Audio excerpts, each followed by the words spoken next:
The force binds all things across the galaxy, connecting every living being in an invisible web of energy and destiny. For millennia, the Jedi believed they understood the cosmos, that the force flowed through all life, touching every soul from the core worlds to the unknown regions. But the force had never encountered something like this, 56,000 human souls bound not by midichlorians but by survival, traveling in a fortress born from a universe where the force did not exist. When the SDF-1 Macross tore through the fabric of reality itself, it brought with it a simple, terrifying truth: some things in the cosmos answer to no mystical energy, only the will of those who refuse to surrender. The dimensional barrier between universes screamed as it split apart. In the black void near the edge of Hutt space, where smuggler routes intersected with forgotten hyperspace lanes, reality convulsed. No hyperspace signature preceded it.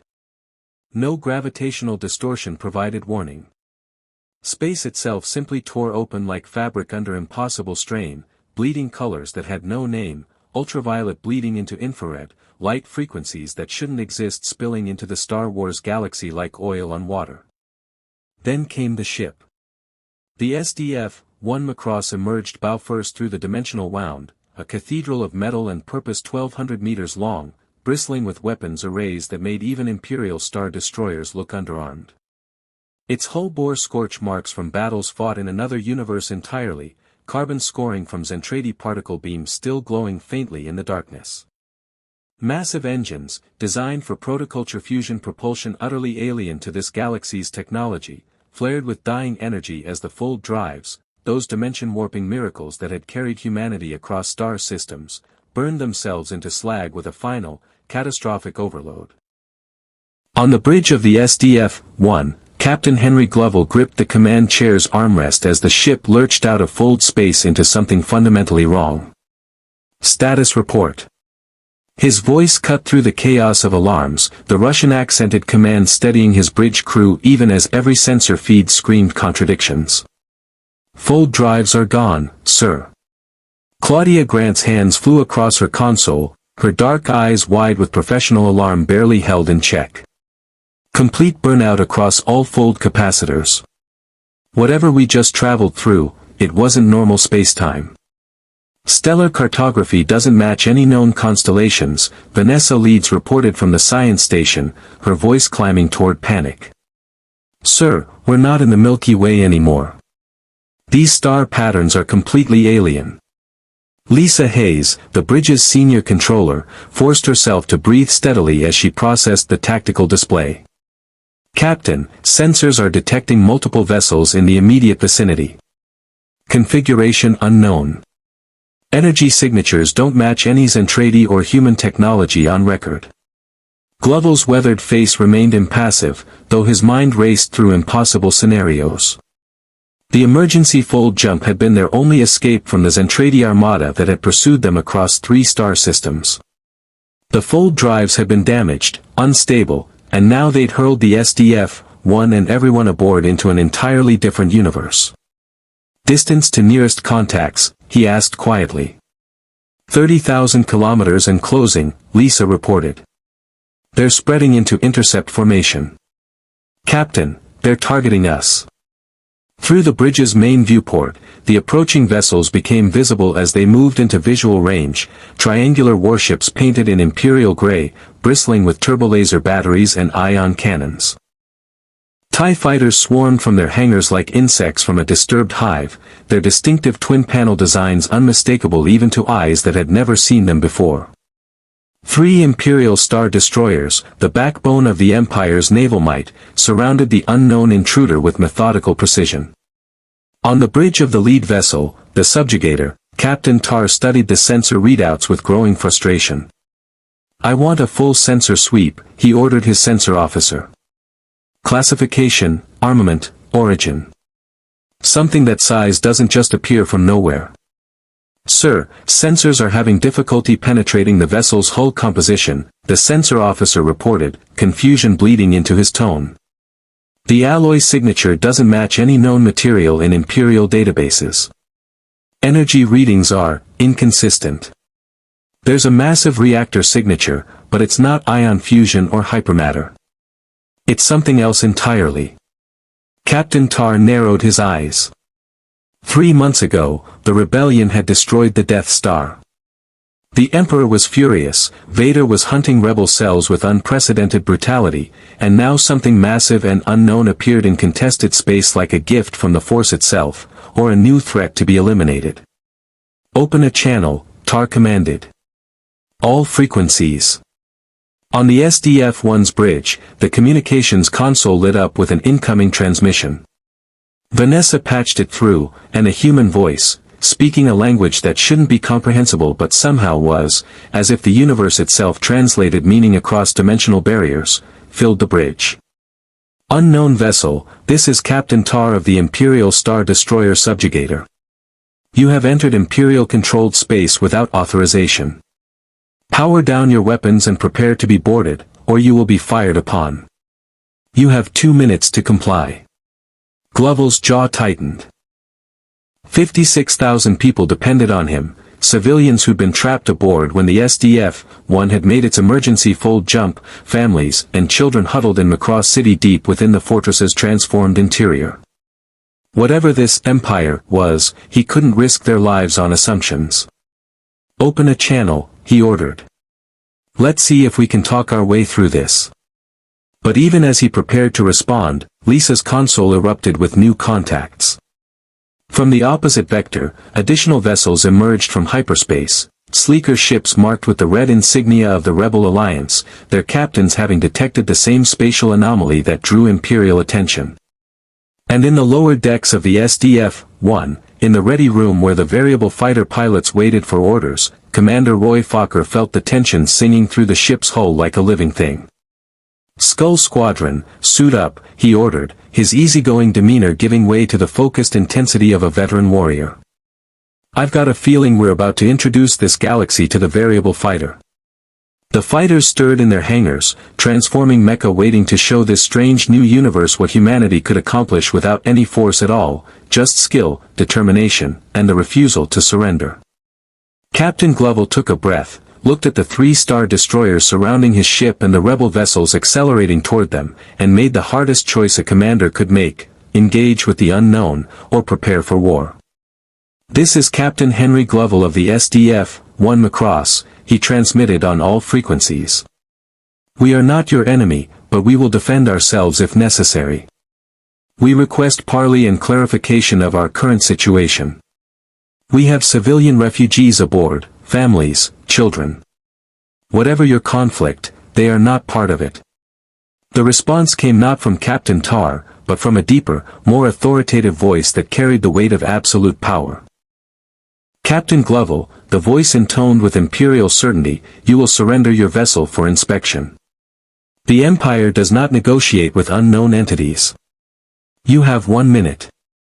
On the subjugator's bridge, Captain Tar smiled coldly as turbolaser batteries locked onto the strange fortress. Whatever this ship was, whatever universe it came from, it would bow to Imperial might, or it would burn. But in that moment, as 3 Imperial Star Destroyers prepared to open fire and rebel ships closed the distance at combat speed, none of them understood what they were truly facing. A ship designed to fight city-destroying giants, crewed by humans who'd already lost their homeworld once and would die before losing their home again. The SDF-1's weapon systems hummed to life, hundreds of missile batteries and particle cannons tracking targets with inhuman precision. And deep in the fortress's heart, the Reflex Cannon, a weapon capable of reducing capital ships to atoms, began its charging sequence with a sound like reality holding its breath. If you want to see more legendary ships and warriors enter the Star Wars galaxy, hit that subscribe button and drop the name of a character or vessel you'd want to see clash with the Empire or Rebellion in the comments below. May the Force be with you. The timer on Captain Tar's ultimatum reached 0. And the first shots of a war between universes lit up the darkness of space. The first turbolaser salvo from the subjugator lanced across 30,000 kilometers of void, emerald bolts of superheated plasma designed to shatter capital ship armor and boil away deflector shields. The Imperial gunners had aimed with textbook precision, targeting what their sensors identified as weak points in the strange vessel's hull, sections where the alloy density appeared thinnest, where a concentrated barrage should punch through and cripple the intruder's ability to resist. The bolt struck the SDF-1's defensive barrier and stopped cold. Pinpoint barrier system holding at 98%, Claudia reported, watching her defense grid display with professional satisfaction. Energy bleed off within acceptable parameters. Their weapons are powerful, Captain, but not beyond our defensive capabilities. Captain Gloval allowed himself the ghost of a smile.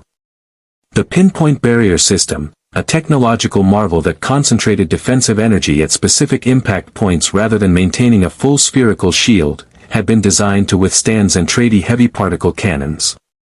These turbolasers, impressive as they were, couldn't match the raw destructive output of weaponry built to fight giants. Return fire, Gloval ordered calmly. Target their weapons arrays only.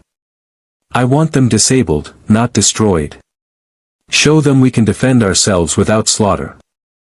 The SDF-1 secondary batteries, cannons that would have been considered primary armament on any other warship, swiveled with mechanical precision. Particle beams and plasma bolts erupted from dozens of gun ports, streams of coherent energy that crossed the distance in heartbeats and slammed into the subjugator's forward shields with devastating accuracy.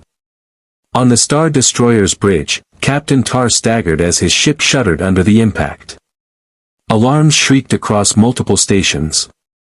Forward shields down to 60%, his defensive coordinator shouted. Sir, their weapons, they're not using turbolaser technology. These are some kind of particle accelerator cannons. Our shields aren't calibrated for this energy frequency. All batteries, concentrated fire. Tar snapped. I don't care what technology they're using. Bring that ship down. But even as the 3-star destroyers poured fire into the SDF-1, their captains were learning a harsh lesson. The fortress had been designed to operate as a mobile city under siege. Every weapon system possessed redundancy. Every defense grid had backup power. The ship didn't just fight, it endured. And then the variable fighters launched. From the SDF-1's flight decks, 20 VF-1 Valkyries erupted into space in fighter mode, sleek aerospace craft that resembled no starfighter any galactic pilot had ever encountered. Their pilots, veterans of battles against the Zentradi Armada, flew with practiced coordination, their craft responding to thought-quick reflexes as they accelerated toward the TIE fighter screen. Skull Squadron, this is Skull Leader, Roy Fokker's voice crackled across the squadron frequency, his tone carrying that mixture of confidence and focus that made him legendary among his pilots. Remember, we don't know what these fighters can do. Stay sharp, watch your wingmen, and show them what a variable fighter looks like when it dances.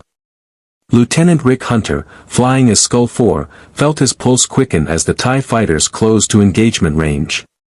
The twin-panel craft moved with surprising agility for their ungainly appearance, their ion engines producing the distinctive howl that would become etched in his memory.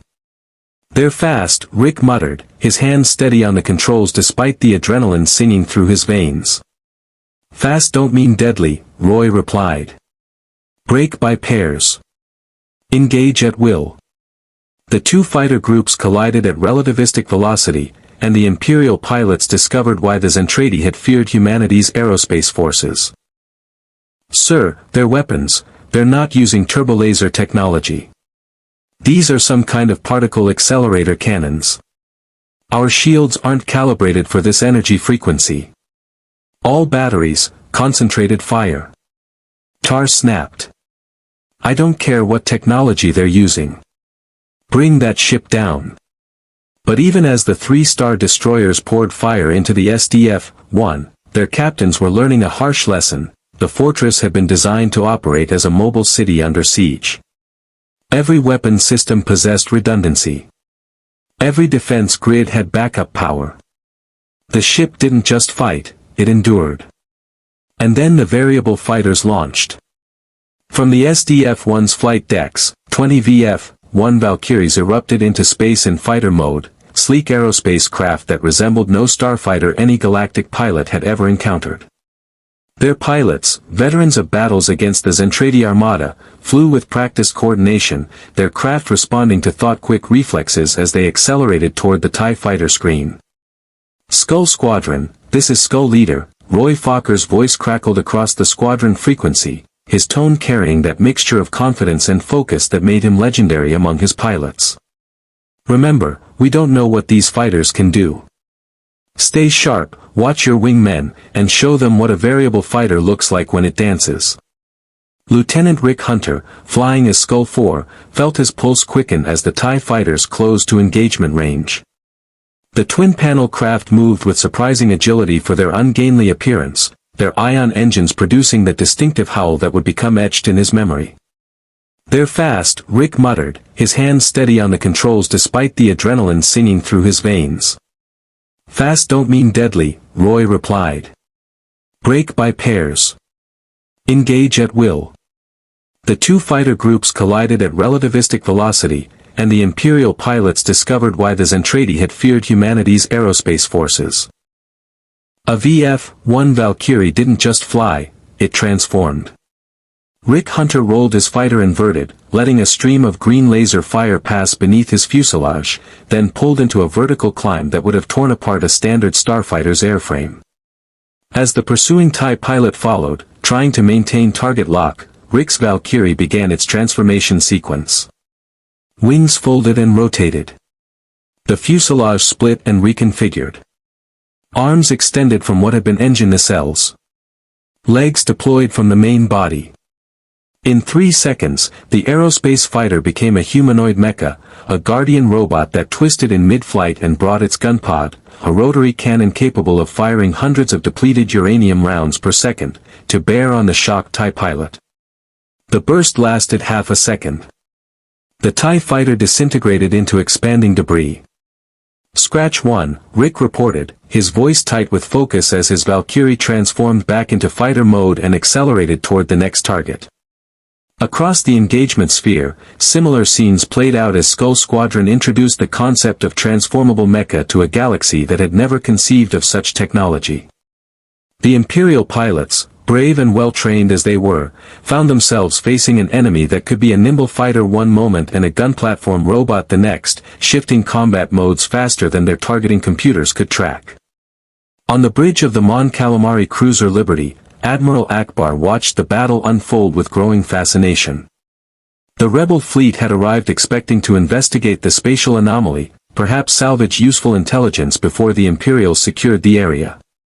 Instead, they discovered something unprecedented, an unknown force engaging 3-star destroyers on equal terms. Analysis? Akbar asked his tactical officer, his amphibious eyes reflecting the tactical display's glow. The unknown vessel is approximately 1,200 meters, smaller than a star destroyer but far more heavily armed, the officer reported. Their defensive systems are absorbing turbolaser fire that should have penetrated by now. And those fighters? Admiral, I've never seen anything like them. They're transforming in mid-combat. Changing shape and function at will. Fascinating, Akbar mused. And they're targeting discipline. They're crippling Imperial ships, not destroying them. They're trying to avoid unnecessary casualties. Sir, should we engage? Akbar considered. The Empire was the enemy, but this unknown force was exactly that, unknown. They could be worse than the Empire, or they could be potential allies. Either way, the Admiral hadn't survived this long by making assumptions. Maintain distance, he ordered. Open a channel to the unknown vessel. Let them know the Rebel Alliance means them no harm, and that we're not part of the Empire's forces. Back on the SDF-1's bridge, Vanessa's console lit up with the incoming transmission. Captain, we're being hailed by a third faction. They're identifying themselves as the Rebel Alliance. Put them through, Gloval ordered, his tactical mind already processing the implications. 3 factions, multiple agendas, and his ship caught in the middle with 56,000 civilians depending on his decisions. Admiral Akbar's voice came through, measured and cautious. Unknown vessel, this is Admiral Akbar of the Rebel Alliance. We are not your enemy. The empire you are engaging represents a tyrannical regime that has oppressed the galaxy for decades. If you require assistance or information, we are willing to parley. Captain Gloval absorbed this, watching his tactical display as Skull Squadron continued to devastate the TIE fighter screen while his main batteries kept the Star Destroyers at bay. Two factions, one demanding submission, one offering dialogue. Neither entirely trustworthy, but one at least pretending to respect his position. Admiral Akbar, Gloval responded, we are refugees from another universe entirely. Our ship was transported here by accident. We have civilians aboard, families, children. We want no part in your galactic conflict. We simply want to ensure their safety and find a way to survive in this new reality. There was a pause as Akbar processed this impossible claim. Another universe? The implications staggered even his experienced mind. Captain, Akbar replied carefully, I believe we have much to discuss. But first, you should know, the Empire will not allow you to remain neutral. They see only threats and assets to be controlled. If you truly have civilians aboard, the Empire will use them as leverage. As if to prove Akbar's point, Captain Tar's voice cut across all frequencies, cold with Imperial authority, unknown vessel, you have destroyed Imperial fighters and damaged Imperial property. You are now classified as an enemy combatant. Power down immediately, or we will target your ship's inhabited sections until you comply. Lisa Hayes turned to Gloval, her expression tight with controlled anger. They're threatening civilians, sir. Directly. Gloval's weathered face hardened into something carved from granite. In another universe, he'd watched Earth burn under Zentradi bombardment while politicians and military commanders dithered over proper protocols. He'd carried the weight of humanity's survival on his shoulders through battles that had killed billions. He knew exactly what threats against civilians meant, and exactly how to respond. Charge the main gun, he said quietly. Across the bridge, every officer froze. Claudia looked up from her station, eyes wide. Sir. The reflex cannon. You heard the order, Commander. Charge the main gun to 60% power. Let them see what we're capable of when pushed. Deep in the SDF-1's heart, the reflex cannon, a weapon system that occupied nearly a quarter of the ship's total volume, began its charging sequence. Protoculture reactors fed unimaginable energies into focusing arrays designed by technologies this galaxy had never encountered. The buildup of power created a gravity well that every sensor in the engagement sphere detected simultaneously. On the subjugator, the sensor officer's voice climbed toward panic, Captain. The unknown vessel's bow, massive energy spike. Power levels exceeding anything in our database. Sir, if that's a weapon. Captain Tar felt cold realization settle into his gut as he watched the readings climb. Whatever that energy signature represented, it dwarfed even the Death Star's superlaser in terms of raw power concentration. All ships, evasive maneuvers, he commanded. Get us out of. This is your final warning, Captain Gloval's voice cut across all frequencies, carrying the weight of a man who'd already watched one world die and would kill to prevent another tragedy. Stand down your vessels and withdraw to 20,000 kilometers. We will defend ourselves and our civilians with every weapon at our disposal. Choose wisely. The reflex cannon's energy signature pulsed like a second sun, visible to every ship in the engagement sphere. The Star Destroyer's crews felt it through their hulls, a thrumming pressure that suggested forces beyond their comprehension.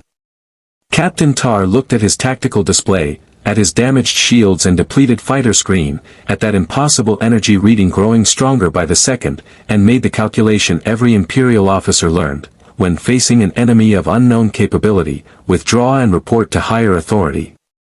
All ships, fall back to 20,000 kilometers, he ordered, his voice tight with suppressed fury. Maintain weapons lock. This isn't over. The Star Destroyers began their ponderous withdrawal, turbolaser batteries still trained on the SDF-1 but no longer firing. Roy Fokker's voice crackled over the squadron frequency, Skull Squadron, form up and return to base. We just made first contact, people.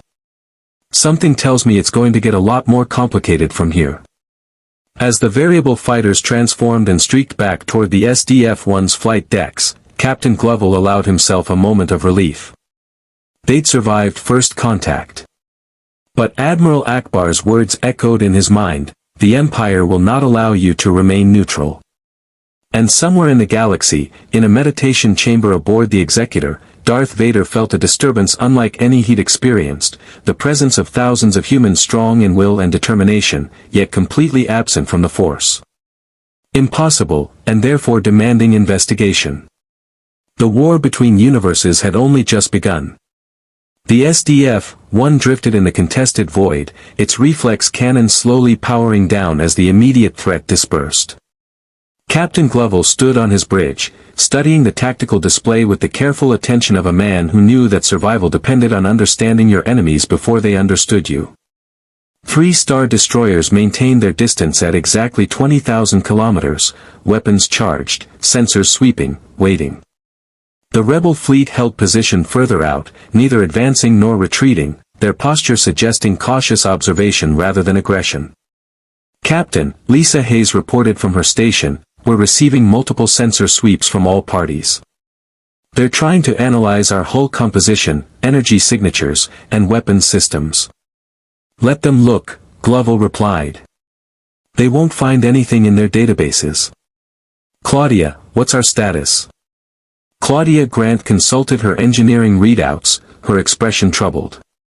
"Protoculture reserves at 82% after that display with the main gun. Conventional munitions are fine, we barely touched our missile reserves. But sir, we have a bigger problem. Without the full drives, we're limited to sublight propulsion. If we need to leave this system quickly, we can't. And we don't understand their faster-than-light technology," Gloval finished grimly. "Which means we're trapped until we can either repair our drives with local resources or learn their hyperspace systems." Speaking of which, Vanessa interjected from communications, "Admiral Akbar is requesting a formal parley. He's offering to send a shuttle with unarmed diplomats. Says they can provide information about the galaxy's political situation and discuss potential cooperation." Gloval considered. Everything about this situation screamed danger, unknown factions, unclear allegiances, and 56,000 civilians who couldn't afford his mistakes. But ignorance was more dangerous than cautious engagement. "Tell the Admiral we'll receive his diplomats in Conference Room 7. Security detail, full arms, but respectful. We're negotiating, not threatening." He paused, then added, "And have Commander Fokker join us. I want someone there who can explain our variable fighter capabilities if it becomes relevant." 20 minutes later, the rebel shuttle approached the SDF-1 starboard docking bay. The pilots aboard the small craft stared in open wonder at the fortress as they drew closer. The ship's architecture was unlike anything they'd encountered, angular where star destroyers were triangular, bristling with weapons arrays that suggested a design philosophy built around sustained firepower rather than swift strikes. Massive letters adorned the hull, SDF-1. Whatever it meant, the designation carried weight. The shuttle settled onto the deck with a hiss of repulsor engines. The bay's atmosphere force field shimmered as it maintained pressure, another technology that seemed subtly different from standard Imperial or Rebel systems. As the shuttle's boarding ramp descended, 3 figures emerged. Admiral Akbar led, his Mon Calamari physiology immediately apparent, amphibious features, large eyes adapted for underwater and space environments, wearing the cream-colored uniform of the Rebel Alliance. Beside him walked a human woman in her late 30s, brown hair pulled back in a practical style, wearing the insignia of a Rebel intelligence officer. The third was a protocol droid, its bronze plating catching the hangar lights. "I am Admiral Akbar," the Mon Calamari announced, his voice carrying the slight wetness common to his species. "This is Commander Vestra of Rebel Intelligence, and this is C-4PO, Protocol Droid and Translator. We come unarmed and in good faith." Captain Gloval stepped forward, flanked by 2 security officers carrying standard-issue rifles, projectile weapons that would seem primitive to galactic eyes, but which the SDF-1's crew knew were devastatingly effective. Roy Fokker stood to Gloval's right, his flight suit marking him as a pilot, his relaxed posture hiding the coiled readiness of a veteran warrior. Captain Henry Gloval. Welcome aboard the SDF-1 Macross. Follow me, please. We have much to discuss. As they walked through the corridors toward the conference room, Admiral Akbar observed everything with keen tactical interest.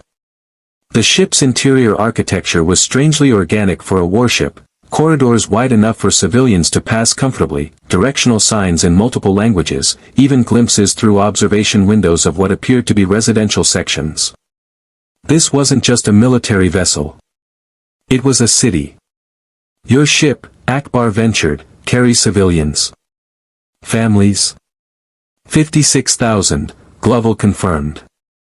A long story involving emergency evacuation and dimensional accidents.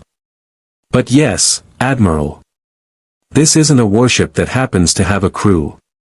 This is a city that happens to be armed. Commander Vestra exchanged glances with Akbar. A mobile civilian population of that size, protected by military forces capable of standing against star destroyers. The strategic implications were staggering.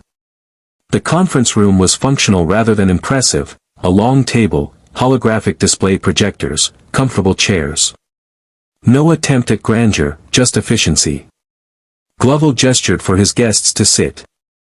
Before we begin, Gloval said, settling into his chair with the weariness of a man carrying immense responsibility, I need to understand the basic situation. You called the forces that attacked us, the Empire. The same group now blockading this system. Tell me about them. Admiral Akbar folded his webbed hands on the table.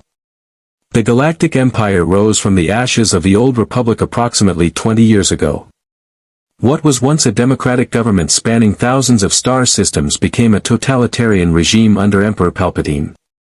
The Empire rules through fear, military might, and the suppression of any dissenting voices. They command millions of troops, thousands of warships, and until recently, possessed a superweapon called the Death Star, a battle station capable of destroying entire planets. Roy Fokker let out a low whistle. Planet killers. We've fought against extinction-level weapons before, but nothing on that scale. The Death Star was destroyed by the Rebel Alliance 3 months ago, Commander Vestra added, her voice carrying quiet pride. But the Empire remains powerful, and Emperor Palpatine has not forgiven that loss. They're more aggressive than ever, crushing any suspected rebel activity with overwhelming force. And you?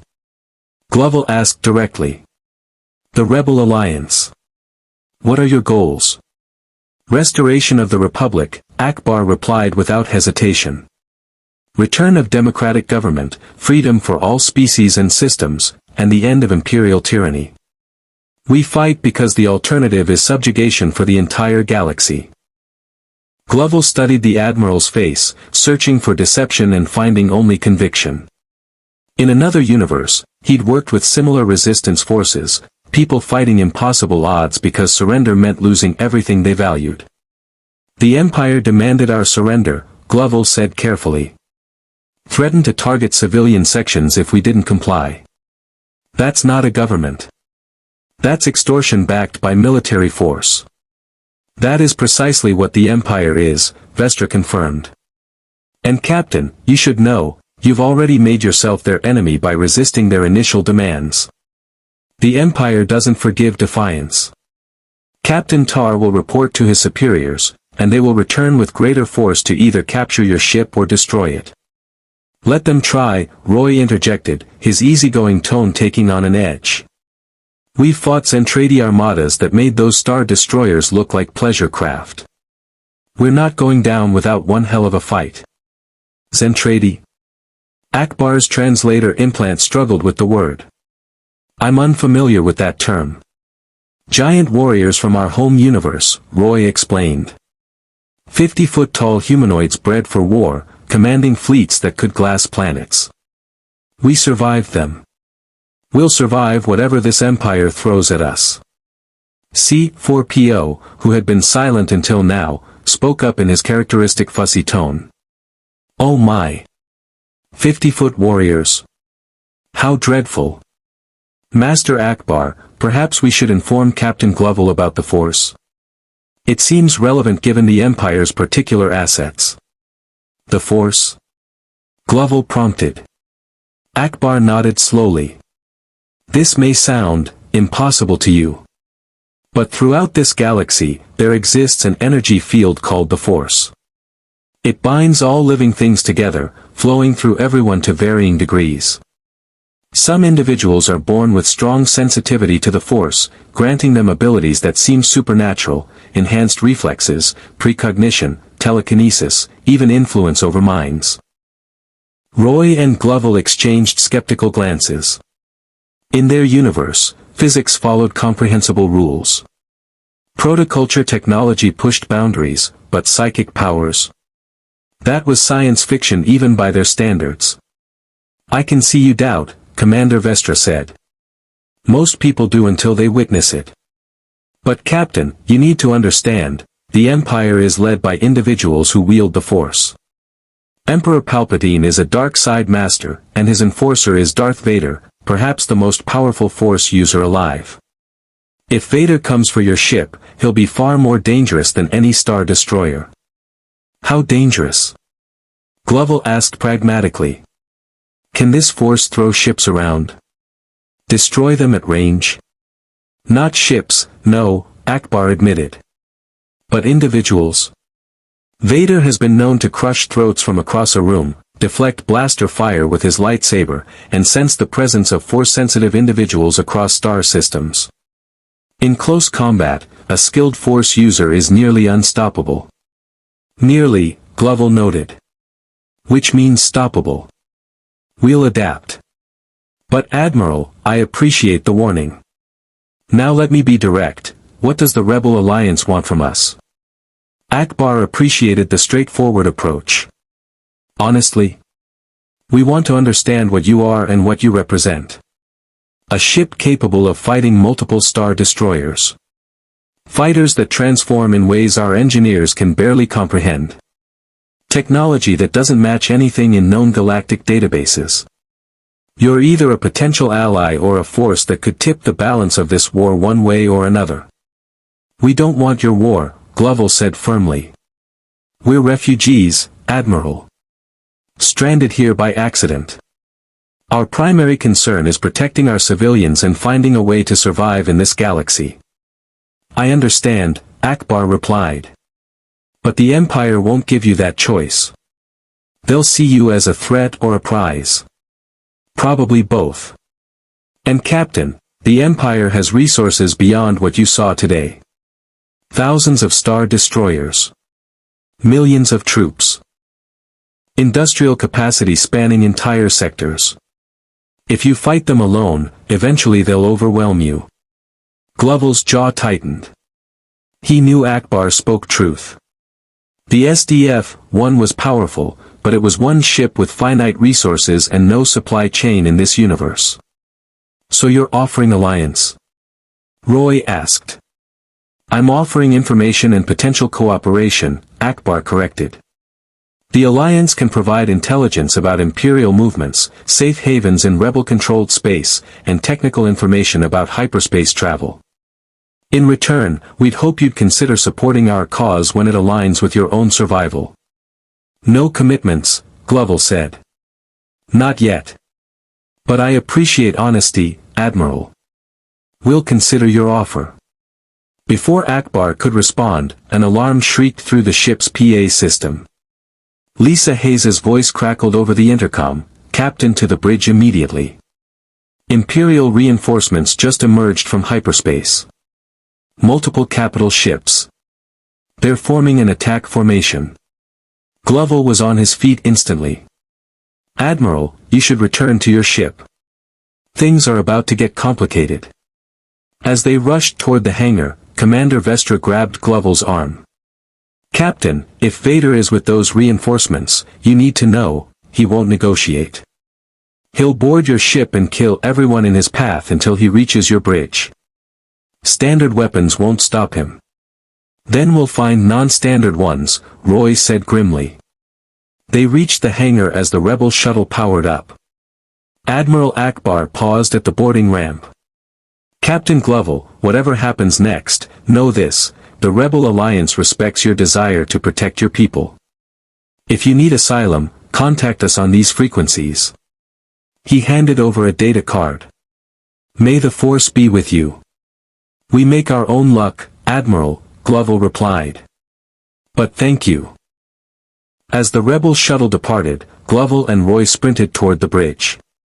The SDF-1 had survived first contact and learned critical intelligence about their new reality. But now the real test approached, reinforcements that might include this Darth Vader, and forces that wouldn't settle for standoffs. The fortress's weapon systems hummed to full readiness as new contacts appeared on sensors. The Battle of the Contested Stars was about to escalate, and the SDF-1's crew would learn exactly what the Empire brought to bear when defiance demanded crushing. 56,000 civilians depended on what happened next. Captain Gloval intended to ensure they survived, no matter what mystical warriors or overwhelming fleets stood in his way. The bridge displays lit up with new contacts faster than Vanessa could verbally report them. Captain Gloval absorbed the tactical situation with the cold efficiency of a commander who'd learned to read battlefield geometry in the seconds before chaos erupted. 8 additional Star Destroyers emerging from hyperspace, Lisa Hayes reported, her voice steady despite the implications. Imperial class, same configuration as the initial 3. They're forming a standard Imperial blockade pattern, overlapping fire zones, no gaps for escape. Fighter deployment? Gloval asked, settling into his command chair. TIE squadrons launching from all vessels. Estimated 200+ fighters inbound. They're learning from the first engagement, spreading their formation, trying to prevent us from concentrating fire. Roy Fokker, who'd reached the bridge seconds after Gloval, studied the tactical display with a pilot's eye for three-dimensional combat. They're boxing us in. Classic encirclement. They want to overwhelm our defenses through sheer volume. Skull Squadron status? Gloval asked. Ready to launch on your order, Captain, Roy confirmed. But we're looking at 10-to-1 odds, minimum. My pilots are good, but nobody's that good. Claudia's console chimed with new sensor data. Captain, I'm detecting a larger vessel emerging behind the Star Destroyer formation. It's massive. Dreadnought class by configuration. 19 kilometers long. 19 kilometers. The SDF-1, at just over 1 kilometer, suddenly seemed very small. The executor, Lisa breathed, recognition flashing across her face as her console matched the energy signature against data from Admiral Akbar's intelligence dump. It's Darth Vader's flagship. Super Star Destroyer. The most powerful warship in the Imperial fleet. Through the viewport, the executor emerged from hyperspace like a predator materializing from darkness, a wedge-shaped leviathan that dwarfed everything around it, bristling with enough firepower to level continents. Its gray hull reflected distant starlight, and somewhere aboard that floating city of death, a dark lord of the Sith prepared to claim or destroy the dimensional intruder. New transmission incoming, Vanessa reported. Priority override on all frequencies. Audio only. Put it through, Gloval ordered. The voice that filled the bridge carried mechanical breathing, a rhythmic hiss-click that preceded each word like death's metronome. When Darth Vader spoke, his voice resonated with authority born from absolute power and unquestioning certainty. Captain Gloval. I am Lord Vader, Supreme Commander of the Imperial Fleet. Your vessel will lower its shields and prepare for boarding. You and your senior officers will surrender yourselves for interrogation. Compliance will be rewarded with leniency for your civilian population. Resistance will result in the complete destruction of your ship and everyone aboard. You have 5 minutes. The bridge fell silent except for the ambient sounds of systems and that terrible mechanical breathing continuing over the open channel. Roy broke the silence with characteristic directness. I'm guessing surrender isn't on the table.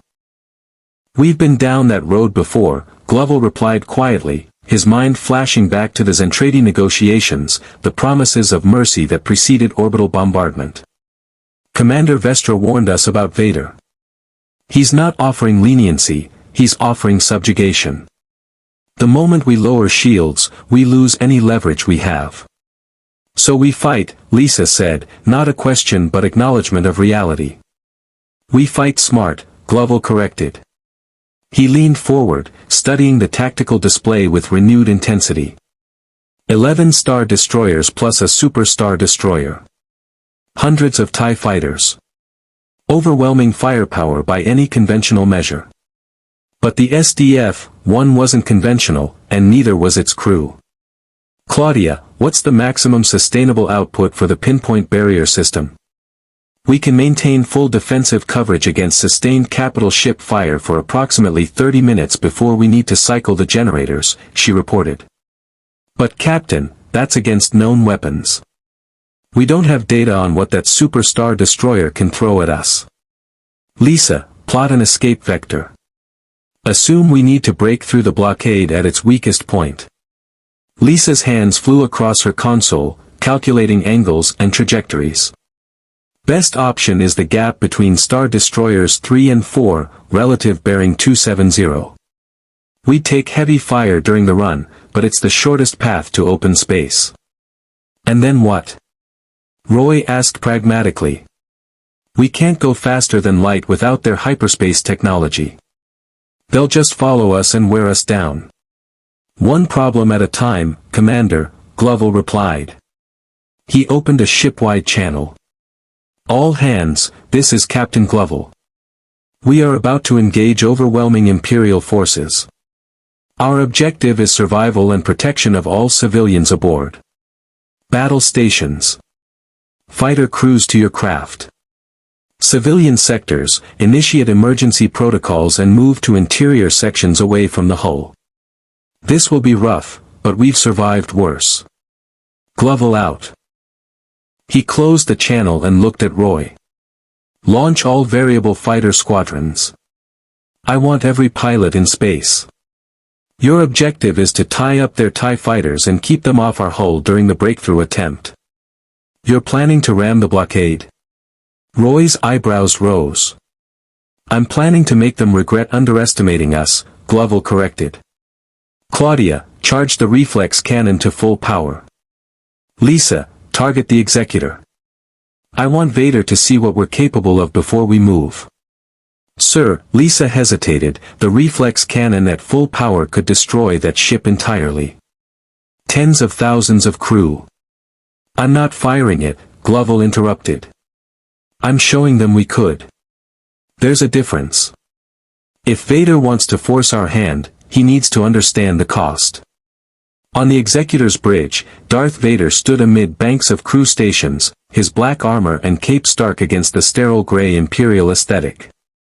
Officers worked with nervous efficiency around him, terrified of attracting his attention and equally terrified of failing to meet his expectations. Captain Pyatt, the vessel's commanding officer, monitored the sensor displays with growing concern. Lord Vader, the unknown vessel is powering up its main weapon. Energy readings are unprecedented. Whatever that system is, it's generating power equivalent to a planetary defense cannon. Perhaps greater. Vader's masked face turned toward the viewport, where the SDF-1 hung in space like a defiant fortress refusing to bow. Through the Force, he reached out, searching for the minds commanding that vessel, and encountered something that gave even the Dark Lord pause. Nothing. Not the Force absence of droids or lifeless matter, but something stranger. Vader could sense the ship's crew, 50,000 minds burning with determination and fear and stubborn human will, but they existed outside the Force somehow. Not Force-blind, which would simply mean unable to touch the mystical energy. These people existed as if the Force flowed around them, acknowledging their presence but not connecting to them in the fundamental way it connected to all life in this galaxy. Impossible. Yet undeniable. They're from somewhere else, Vader mused aloud, his mechanical voice carrying a note of something that might have been curiosity in a being still capable of such emotions. Not just another system. Another reality entirely. My lord. Captain Pyatt ventured carefully. Increase jamming across all frequencies, Vader ordered. I want the rebel fleet unable to coordinate with the unknown vessel. And prepare boarding teams. 20 stormtrooper squads, full combat loadout. If they won't surrender, we'll take the ship by force. And the main weapon they're charging? Vader considered. That energy signature suggested devastating destructive potential. But weapons required time to fire, and time to recharge. And more importantly, this Captain Gloval had made a critical error. He'd revealed his ultimate weapon as a threat rather than using it immediately. That suggested hesitation. Moral concern for enemy casualties. Weakness the Dark Lord could exploit. It's a bluff, Vader concluded. They could have fired when our first ships arrived. They didn't. This captain values life, even enemy life. That sentimentality will be his downfall. All ships, open fire.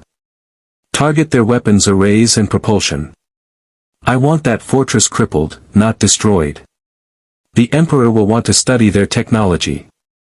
The order transmitted across the Imperial formation, and 11 star destroyers plus the Executor opened fire simultaneously.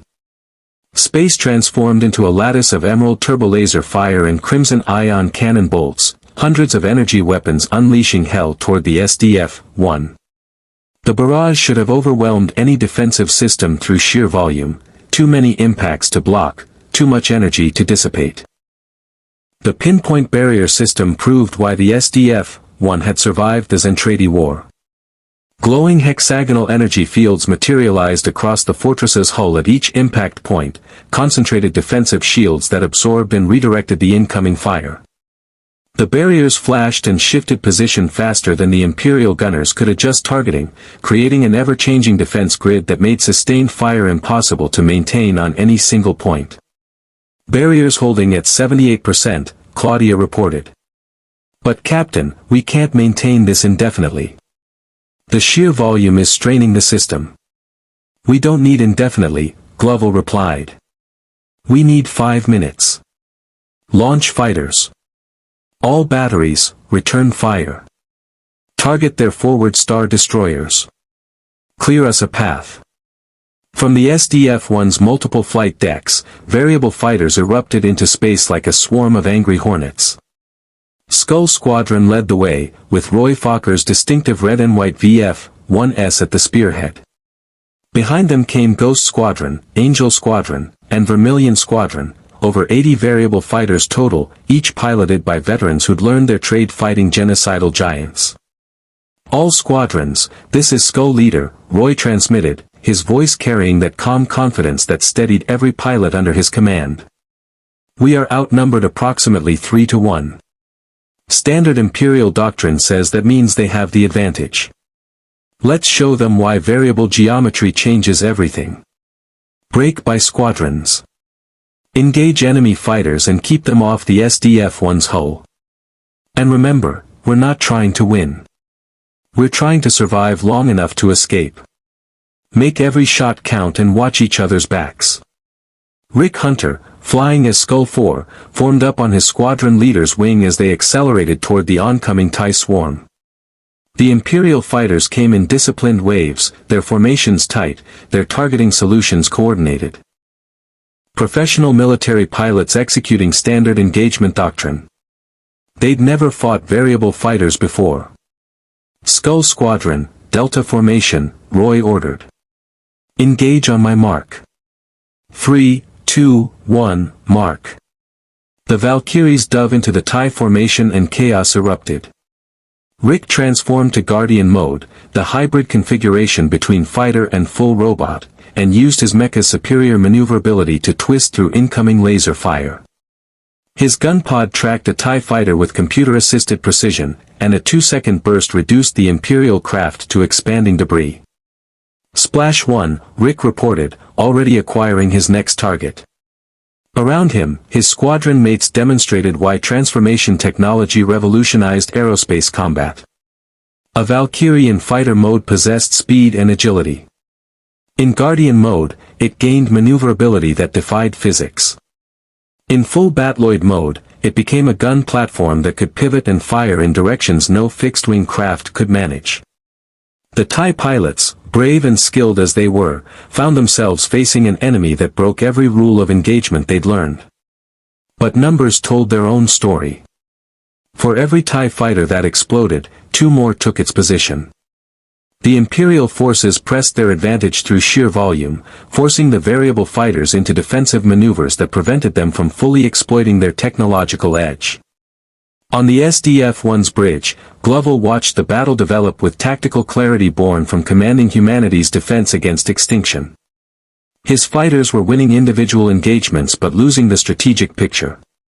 The Star Destroyers continued their bombardment, and his barrier system degraded by the minute. Time was running out. "Lisa, execute the breakout on my mark," he ordered. "Claudia, divert all auxiliary power to forward barriers. We're going to take heavy fire during this run." "Reflex Cannon charged to full capacity," Claudia reported. "Still targeted on the Executor." Gloval studied Vader's flagship through the viewport, that massive wedge of Imperial might representing everything he'd come to understand about this empire: overwhelming force, casual brutality, and absolute certainty in their own superiority. He opened a direct channel to the Executor. "Lord Vader," Gloval transmitted, his voice carrying no fear despite facing obliteration, "you mistake restraint for weakness. We have not fired our main weapon because we don't want to kill your crews unnecessarily. But understand this, we will not surrender, we will not bow, and if you force our hand, we will demonstrate exactly what this fortress can do. Stand aside, or learn why we survived our own apocalypse." Then Gloval gave the order that would define the SDF-1's first battle in a new universe. "All ahead full. Break the blockade. Fire at will." The SDF-1's main engines flared to full thrust, and the fortress surged forward with the ponderous acceleration of a city learning to fly. 1,200 meters of Protoculture-powered warship carved through the Imperial blockade's formation like a battering ram refusing to acknowledge the walls before it. "Forward barriers at maximum," Claudia announced, her hands steady on the defense grid controls despite the ship's deck plates thrumming with contained violence. "Routing auxiliary power from non-essential systems. Civilian sectors are sealed and braced for impact." The Star Destroyers directly in the SDF-1's path adjusted their firing solutions, concentrating their turbolaser batteries on the fortress's bow in a coordinated attempt to overwhelm the pinpoint barrier system through sheer sustained firepower. Emerald death poured across the narrowing distance, each bolt carrying enough energy to vaporize standard cruiser armor. The barriers held, but barely. "Forward barrier integrity at 42% and falling," Claudia reported, watching her readouts flash amber warnings. "Captain, if they maintain this concentration of fire, we'll lose forward shields in 90 seconds. "Then we don't give them 90 seconds, Gloval replied. "All forward batteries, fire. Target their bridge sections. Make them choose between maintaining fire or protecting their command staff." The SDF-1's bow erupted with answering fire, particle beam cannons and plasma batteries that this galaxy's technology had never encountered. The beams, coherent streams of accelerated particles traveling at near light speed, crossed the intervening space and slammed into the 2 Star Destroyers blocking the fortress's escape vector. On the bridge of the Star Destroyer Relentless, Captain Harkins watched his forward shields collapse under the bombardment and made the split-second calculation that separated living officers from dead heroes. Evasive maneuvers. Get us out of their direct path. The kilometer-long warship began its ponderous turn, its massive bulk defying rapid course changes but responding nonetheless to the threat of imminent collision. Beside it, the Star Destroyer Dominator made the same calculation, its captain unwilling to test whether Imperial hull plating could withstand a direct ram from that alien fortress. The gap opened. Barely 300 meters of clearance, but enough. "Now!" Gloval commanded.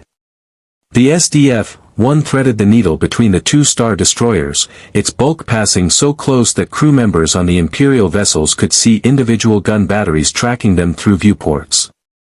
The fortress's secondary weapons continued firing at point-blank range, raking both Star Destroyers with devastating precision as it passed. Hull plating boiled away under particle beam impacts. Shield generators overloaded and exploded. The relentless entire portside sensor array vanished in a cascade of secondary explosions. But the SDF-1 took damage in return. Turbolaser fire from the surrounding Star Destroyers converged on the fortress as it executed its breakout, hammering shields that were already strained to their limits. Warning klaxons shrieked across multiple decks as barrier generators redlined. Hull breach, Section 7. Claudia shouted over the alarms. Emergency bulkhead sealing. No civilian casualties, that section was evacuated per protocol. Barrier generators 3 and 7 are offline, Lisa added, her voice tight with controlled stress. Rerouting power to compensate, but we've lost 20% of our defensive coverage. In space around the fortress, the variable fighter squadrons fought their own desperate battle to cover the SDF-1's escape.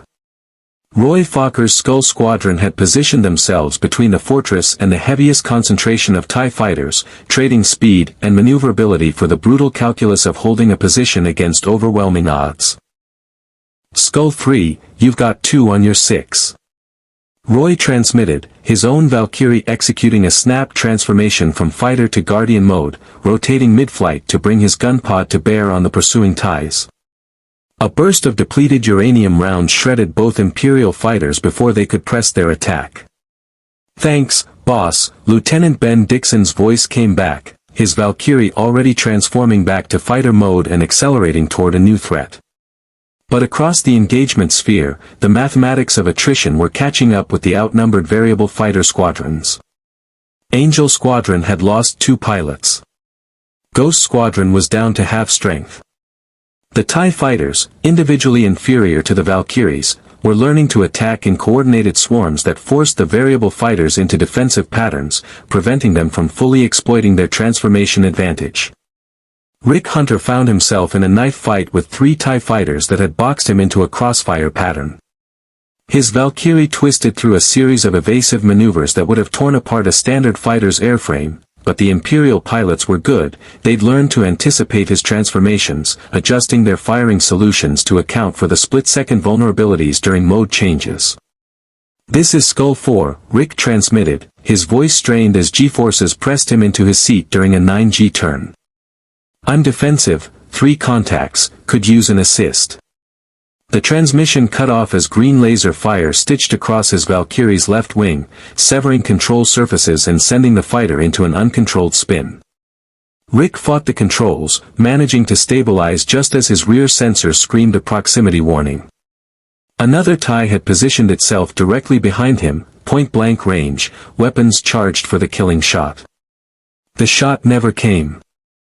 A crimson beam, different from standard TIE laser fire, more coherent and blindingly bright, sliced through space and bisected the attacking TIE fighter with surgical precision.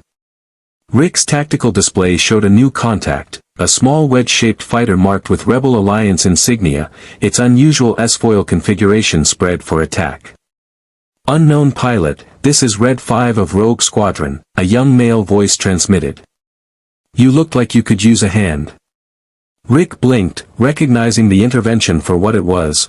The rebel fleet had entered the battle. Skull 4 to Red 5. "Appreciate the save. You people always show up at the last second." "Only when it's dramatic," the rebel pilot replied with audible grin. Red 5 to all Rogue Squadron, engage Imperial fighters, provide cover for the fortress and its escorts. Let's even these odds. X-Wing fighters, the Rebellion's signature starfighter, streaked into the furball from multiple vectors. Their appearance didn't fundamentally change the numerical balance, but it divided the Imperial force's attention at a critical moment. The TIE squadrons found themselves fighting a 2-front engagement, their disciplined formations fracturing under pressure from variable fighters on one side and X-Wings on the other. On the Executor's Bridge, Darth Vader watched the tactical situation develop with the cold assessment of a military genius who'd commanded fleets for 2 decades. The unknown fortress had broken through the blockade's inner ring, an impressive feat, but ultimately meaningless. His forces still surrounded them, and the fortress's damaged shields wouldn't withstand sustained pursuit. Captain Piet, Vader intoned, his mechanical breathing punctuating each word, order all Star Destroyers to pursue. Maintain firing solutions. I want that ship's engines disabled within the next 5 minutes. Yes, Lord Vader. And the rebel forces? A distraction. Deploy additional TIE squadrons to screen them, but maintain primary focus on the fortress. The rebels lack the firepower to materially affect this engagement. Vader's tactical assessment was correct by conventional measures. But he'd made one critical miscalculation: he'd never encountered a ship designed to transform for maximum combat efficiency. On the SDF-1's bridge, as the fortress cleared the immediate blockade and accelerated toward open space with 9 Star Destroyers in pursuit, Captain Gloval made a decision that would become legendary in this new galaxy. Claudia, initiate transformation sequence. Combat configuration. The bridge crew froze for a heartbeat. Transforming during combat, with damaged systems and while under fire. It was dangerous even under optimal conditions. But Claudia understood immediately what Gloval intended.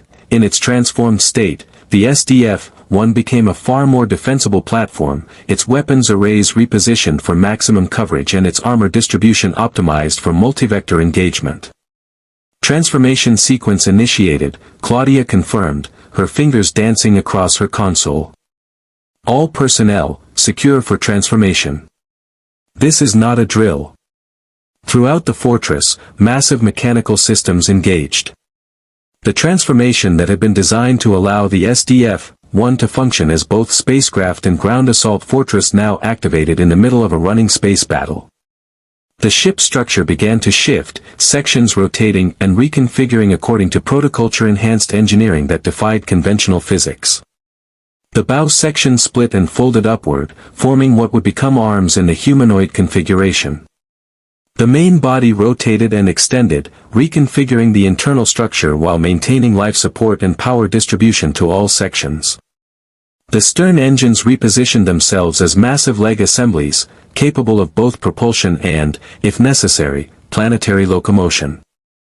The pursuing Imperial forces watched in shocked disbelief as the fleeing fortress folded itself into a new shape, a 1,200-meter-tall humanoid battle platform, its head section bristling with sensor arrays, its arms mounting the ship's heaviest weapon batteries, its torso protecting the civilian sections deep within. What in the Emperor's name? Captain Piet breathed, his professional composure cracking at the impossible sight.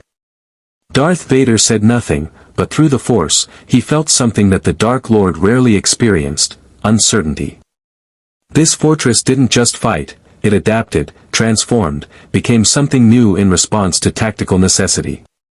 It represented a design philosophy utterly alien to galactic engineering, and therefore unpredictable. The transformed SDF-1 rotated to face its pursuers, no longer fleeing but standing its ground. In this configuration, it could bring nearly all its weapons to bear simultaneously across a 360-degree firing arc.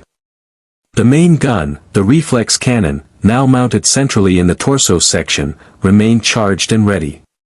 Captain Gloval's voice transmitted across all frequencies, calm but carrying absolute conviction: Imperial forces, this is your final warning.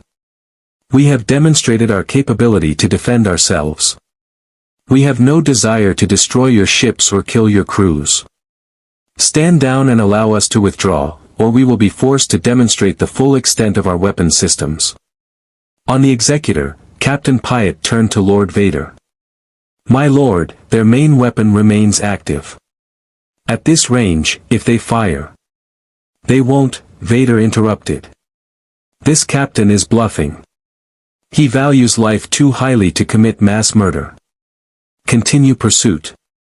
Deploy boarding parties via shuttle. If we can't destroy the ship, we'll take it by force. Vader's tactical assessment was sound. But he'd made one critical error in understanding Captain Henry Gloval. The Russian commander did value life, but he valued the 56,000 civilians under his protection more than any enemy combatants who threatened them. And Gloval had learned, through the crucible of the Zentradi War, that sometimes the only way to save lives was to demonstrate the willingness to take them. Lisa, Gloval said quietly, target the Star Destroyer closest to our position. Reflex Cannon, 20% power. Fire. The Reflex Cannon discharged with a sound like reality screaming, a coherent beam of Protoculture enhanced energy that crossed the distance between the SDF-1 and its target in microseconds. The beam struck the Star Destroyer Devastator's forward shields, punched through them as if they were tissue paper, and carved a molten channel through the kilometer-long warship's hull from bow to stern. The Devastator didn't explode. It simply ceased to exist as a functional warship. The Reflex Cannon's beam had superheated the ship's internal structure to plasma temperatures, causing catastrophic structural failure across every deck. Emergency escape pods erupted from the dying vessel like seeds from a burning pod, carrying survivors away from the wreckage. 20% power. Just a demonstration shot. The pursuing Imperial forces halted their advance. In the sudden silence that followed, punctuated only by the Executor's sensor arrays frantically recalculating threat assessments, Captain Gloval transmitted once more. We will not fire again unless forced to. Allow us to withdraw. This is not your fight to win at such cost. On the Executor's bridge, even Darth Vader had to acknowledge the tactical reality. That weapon, at full power, could potentially cripple even his flagship. And this captain had just demonstrated the willingness to use it while still offering terms. An enemy who combined overwhelming force with tactical restraint was far more dangerous than one driven by rage or fear. All ships, cease pursuit, Vader ordered, his voice carrying no inflection beyond command. Maintain sensor lock but do not engage. Captain Pyatt, contact the sector command. Inform them we require additional forces and authorization to deploy alternative methods.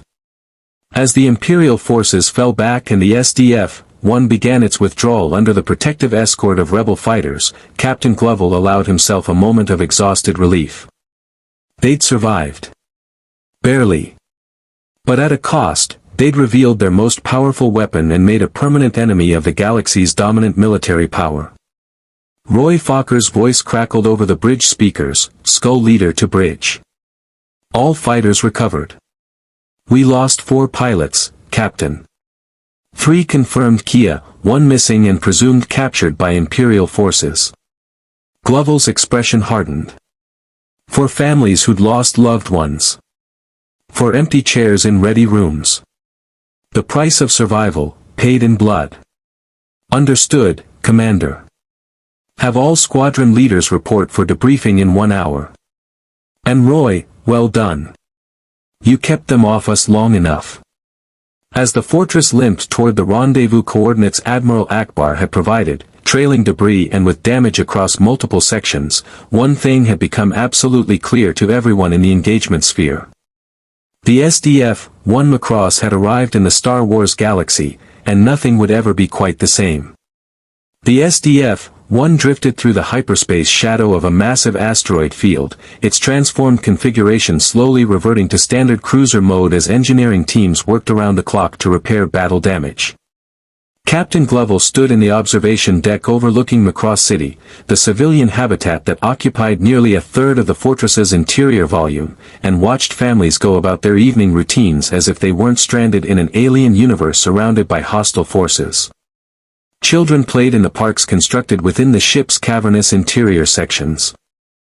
Restaurants served dinner to couples trying to maintain normalcy. Street vendors sold food from stalls that had been hastily erected when the civilians had first been trapped aboard during the original emergency fold. 56,000 people living their lives, unaware of how close they'd come to annihilation. They have no idea, do they?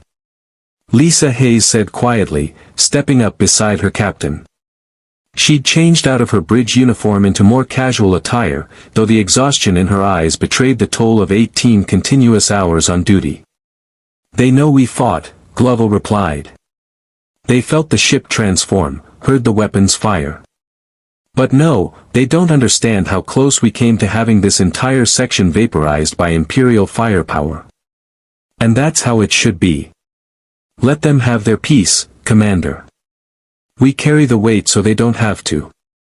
Lisa nodded, watching a young girl, maybe 8 years old, laughing as she chased a ball across one of the park's open spaces. That's Maya Rodriguez. Her father was one of the pilots we lost. Lieutenant Carlos Rodriguez, Vermilion Squadron. She doesn't know yet. Her mother asked us to wait until morning to tell her. Gloval's jaw tightened. Add the Rodriguez family to the casualty support list. Full benefits, priority housing assignment, and direct access to counseling services. And Lisa, make sure I attend the memorial service. All 4 families. They deserve to see that their losses matter to command. Yes, sir. Lisa paused, then asked the question that had been weighing on her mind since the battle ended. Captain, we can't keep doing this. Every engagement depletes our resources. We lost 4 pilots today, took structural damage across 6 sections, and burned through 8% of our remaining protoculture reserves. If the Empire comes at us again with greater force, then we'll face them again, Gloval said simply. But you're right, we can't sustain a defensive war of attrition. Which is why I've agreed to meet with Admiral Akbar and the rebel leadership. They've offered us sanctuary in an undisclosed system while we make repairs. You're considering alliance with the rebellion? I'm considering our options, Gloval corrected. The Empire has made it clear they see us as either a prize to be claimed or a threat to be eliminated. We need time, Lisa. Time to understand this galaxy, time to repair our ship, and time to figure out if there's any way home, or if we need to build a new home here. His communicator chimed. Claudia's voice came through, Captain, Admiral Akbar's shuttle is requesting docking clearance.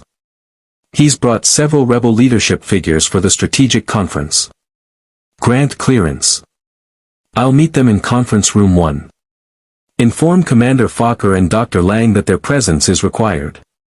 20 minutes later, the conference room held an unusual assembly, Captain Gloval and his senior staff on one side of the table, Admiral Akbar and 3 rebel leaders on the other. Gloval recognized Akbar, but the others were new, a stern-looking human woman in her 50s wearing senatorial robes, a Bothan with distinctive facial fur and calculating eyes, and a younger human male with the bearing of someone who'd seen too much combat too early in life. Captain Gloval, Akbar began, allow me to introduce Mon Mothma, Supreme Commander of the Rebel Alliance. General Krix Maydeen, our Strategic Operations Commander. And Borsk Failaya, representing our Intelligence Division. Mon Mothma spoke with the measured authority of someone who'd spent decades in galactic politics. Captain, thank you for agreeing to this meeting. What we witnessed in your engagement with the Imperial fleet was extraordinary. Your ship, your fighters, your weapons, they represent technological capabilities we've never encountered. That makes you either a potential ally or a force that could destabilize the entire galactic conflict. We're not here to destabilize anything, Gloval replied evenly. We're refugees trying to survive. But the Empire didn't give us a choice about involvement. The Empire rarely does, General Maydeen said, his voice carrying the rough edges of a career soldier. Lord Vader has reported to the Emperor about your vessel. Intelligence suggests the Emperor himself has taken personal interest.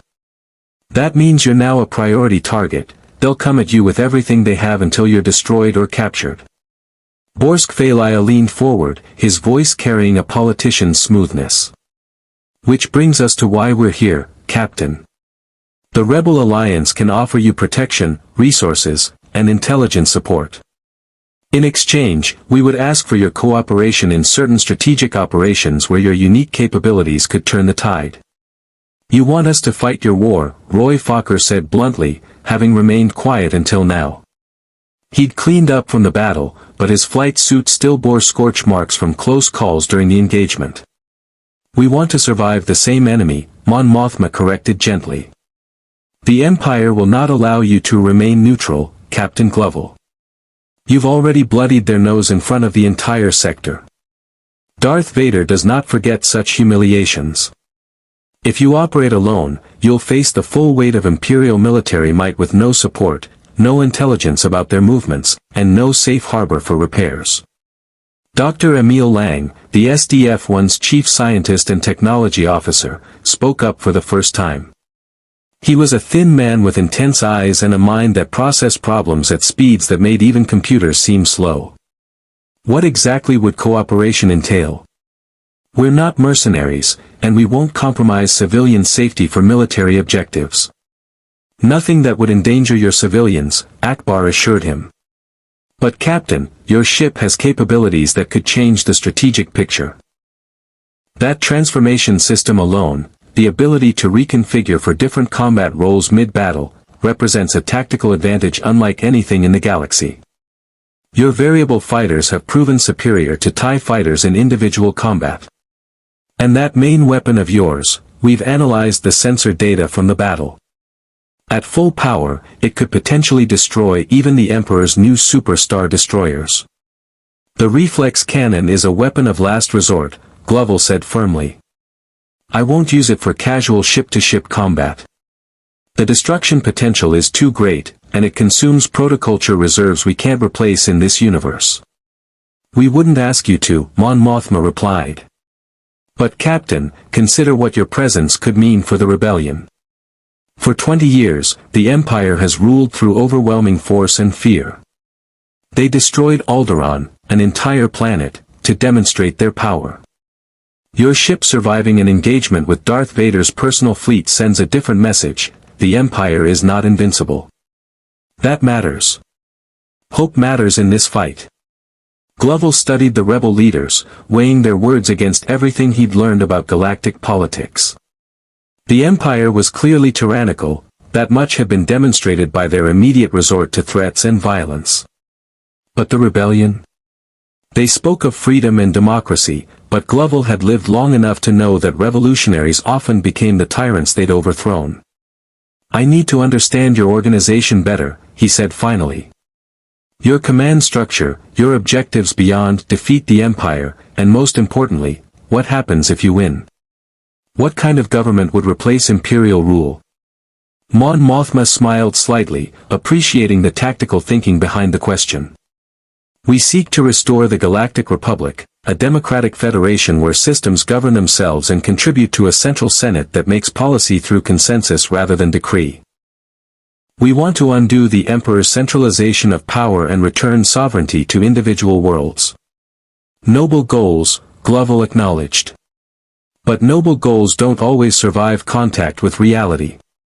I've seen resistance movements become just as oppressive as the governments they replaced. What guarantees do we have that the rebellion won't simply install new tyrants? None, Mon Mothma said with surprising honesty. We can't guarantee the future, Captain. We can only fight for the opportunity to build something better than what we have now. The Emperor is a Sith Lord who commands the dark side of the Force. He's literally sustained by hatred and fear. Whatever government follows him can hardly be worse. About that, Dr. Lang interjected, his scientific curiosity overriding diplomatic niceties. This force you keep mentioning. Admiral Akbar explained the basics, but I need to understand the mechanism.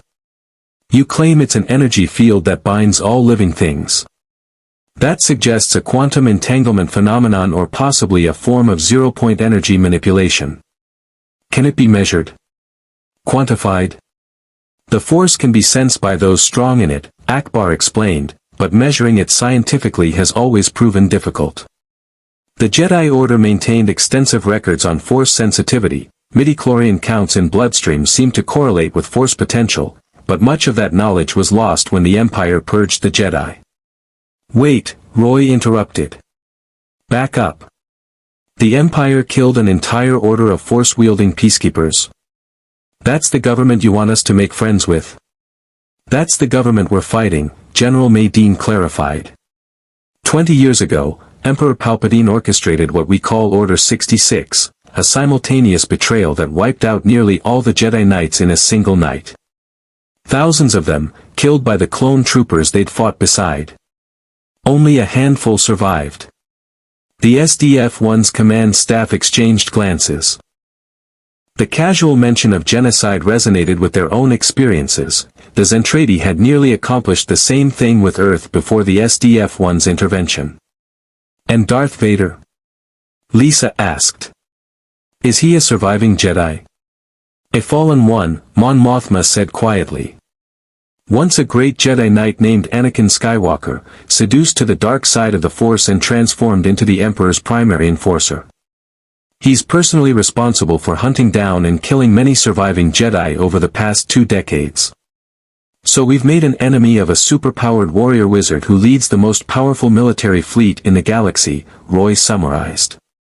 And you want us to join the organization actively fighting against him and his boss. Do I have that right? When you put it that way, it does sound rather grim, Akbar admitted with what might have been Mon Calamari humor. But consider the alternative, facing that same enemy alone, with no intelligence network warning you of their movements and no allies to support you when they attack again. Gloval stood and walked to the conference room's viewport, staring out at the asteroid field that currently hid the SDF-1 from Imperial sensors. Somewhere out there, Darth Vader was planning his next move. The Emperor was discussing how to deal with this dimensional intruder. And 56,000 civilians were depending on him to make the right choice. I need something from you before I make any commitments, Gloval said, turning back to face the rebel leaders. Information about hyperspace technology. Our fold drives are destroyed, we're limited to sublight propulsion until we can either repair them with local materials or adapt your faster-than-light systems. Without FTL capability, we're trapped wherever we go, unable to withdraw if the tactical situation deteriorates. Mon Mothma and Akbar exchanged glances. Hyperspace technology was highly guarded, providing it to an unknown force represented significant risk. We can arrange for your engineers to receive basic hyperspace theory, Mon Mothma said carefully. But integration into your ship's systems would take months of work. Your ship operates on principles our engineers don't fully understand. Then we'll work together, Dr. Lang suggested. Your hyperspace experts teach us the theory, we show them our protoculture systems.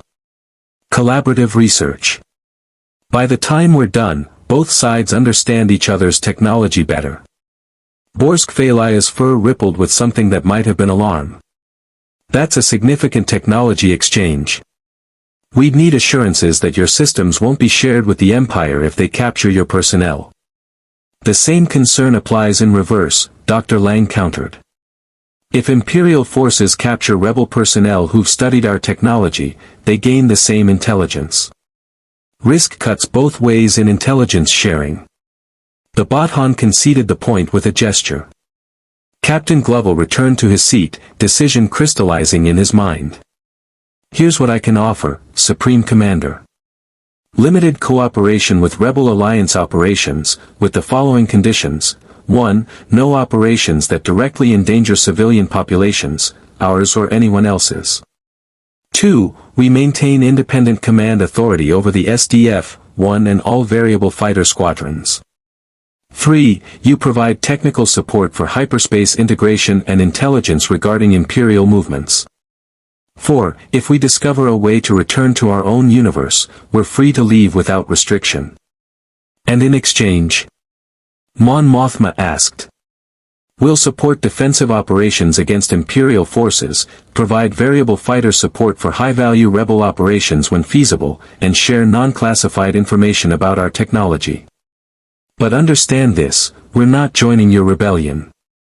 We're cooperating against a mutual enemy. The moment your objectives conflict with the safety of our civilians, this arrangement ends. Mon Mothma studied Gloval's weathered face, seeing in it the determination of someone who'd carried impossible burdens and refused to break. This wasn't a man who could be manipulated or pressured into service. He would be an ally on his own terms or not at all. Agreed, she said, extending her hand across the table. Welcome to the Alliance, Captain, conditional as that welcome may be. Gloval shook her hand, sealing an agreement that would reshape the galactic civil war in ways none of them could yet predict. As the rebel leaders departed and the SDF-1's command staff prepared to brief the crew on their new tactical situation, Roy Fokker pulled Gloval aside. Boss, you know this means we're officially at war with the Empire now. No going back from this. We've been at war with the Empire since Vader demanded our surrender, Gloval replied. This just means we're not fighting alone anymore. And Roy, make sure all squadron leaders understand, we're not expendable assets for rebel operations. We protect our people first, Alliance objectives second. Copy that, Captain. Though I gotta say, variable fighters versus star destroyers and force-wielding space wizards. This is going to make one hell of a war story if we survive it. Gloval smiled grimly. If we survive it, Commander. That's always been the operative word. 3 weeks of relative peace gave the SDF-1's crew false comfort. The fortress had relocated to a hidden rebel base in the FERV system, a collection of asteroid habitats and camouflage facilities tucked into the gravity well of a dying red giant. Here, surrounded by rebel ships and protected by overlapping sensor nets, the crew worked on repairs while Dr. Lang's engineering teams collaborated with rebel technicians on the hyperspace integration project. Captain Gloval used the time to learn everything he could about his new reality. He studied Imperial tactics, rebel strategies, and the political landscape of a galaxy where thousands of star systems struggled under authoritarian rule. He memorized the faces of Imperial commanders, learned which MOFs governed which sectors, and absorbed intelligence briefings about Darth Vader's personal habits and operational patterns. The Dark Lord, intelligence suggested, operated from the Executor but regularly deployed to systems where rebel activity had been detected. He commanded not through traditional military hierarchy but through fear. Officers who failed him rarely received second chances. Vader's personal kill count of rebel operatives numbered in the hundreds. He was patient, methodical, and utterly ruthless. We're dealing with a very dangerous individual, Gloval observed during a command staff briefing, reviewing holographic intelligence files. This isn't just military genius. This is someone who combines tactical brilliance with personal combat capability that borders on superhuman. The Force gives him an edge no training can match, Lisa agreed, studying sensor logs from their initial engagement. Imperial records show he can deflect blaster fire with his lightsaber, choke people from across a room, and sense the presence of Force-sensitive individuals across star systems. In close combat, conventional weapons are nearly useless against him. Roy Fokker, who'd spent the past 3 weeks training with rebel pilots and learning about galactic combat doctrine, had a different perspective. Sure, he's dangerous in person. But he's still one guy. The Emperor might be some all-powerful dark side wizard, but even he needs ships, troops, and logistics. Take away his fleet support, and Vader's just another soldier, Force powers or not. Don't underestimate what we don't understand, Dr. Lang cautioned. He'd been obsessively studying everything available about the Force, trying to reconcile mystical energy fields with established physics. This Force represents a fundamental aspect of this universe's natural laws. It's not magic, it's a quantum field phenomenon we don't yet comprehend. Vader's mastery of it makes him unpredictable in ways our tactical models can't account for. The debate was interrupted by an urgent communication from the base's command center. Admiral Akbar's voice carried tension. Captain Gloval, please report to the operations room immediately. We have a situation. 5 minutes later, Gloval stood in the underground command facility, surrounded by holographic displays showing real-time intelligence feeds from across the sector. Rebel operatives in various systems transmitted coded updates while sensor stations tracked Imperial fleet movements. The atmosphere crackled with barely controlled urgency. What's happened? Gloval asked. Mon Mothma gestured to a tactical display showing a system labeled Callan Prime. We've received distress calls from one of our supply convoys. They were ambushed by Imperial forces while transporting medical supplies and refugee evacuees from a recently subjugated system. 6 transport ships carrying approximately 15,000 civilians, men, women, children fleeing Imperial occupation. Where's the convoy now? Gloval asked, his tactical mind already processing the scenario. Trapped in the Callan system, Admiral Akbar reported. The Imperials deployed a gravity well projector, an interdictor-class cruiser that prevents hyperspace jumps within the system. They're systematically destroying the escort fighters while closing in on the transports. We estimate the convoy has less than 2 hours before the transports are boarded or destroyed. General Madine pulled up additional tactical data. The Imperial force consists of 2 Star Destroyers, the Interdictor, and approximately 50 TIE fighters. They're commanded by Admiral Thal, a competent officer loyal to Vader's direct chain of command. This is a deliberate trap.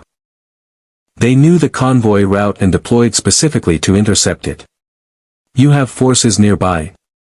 Gloval asked. 2 rebel corvettes and a wing of X-Wings, Akbar replied. Insufficient firepower to break through 2 Star Destroyers. We're scrambling additional assets, but they won't arrive in time.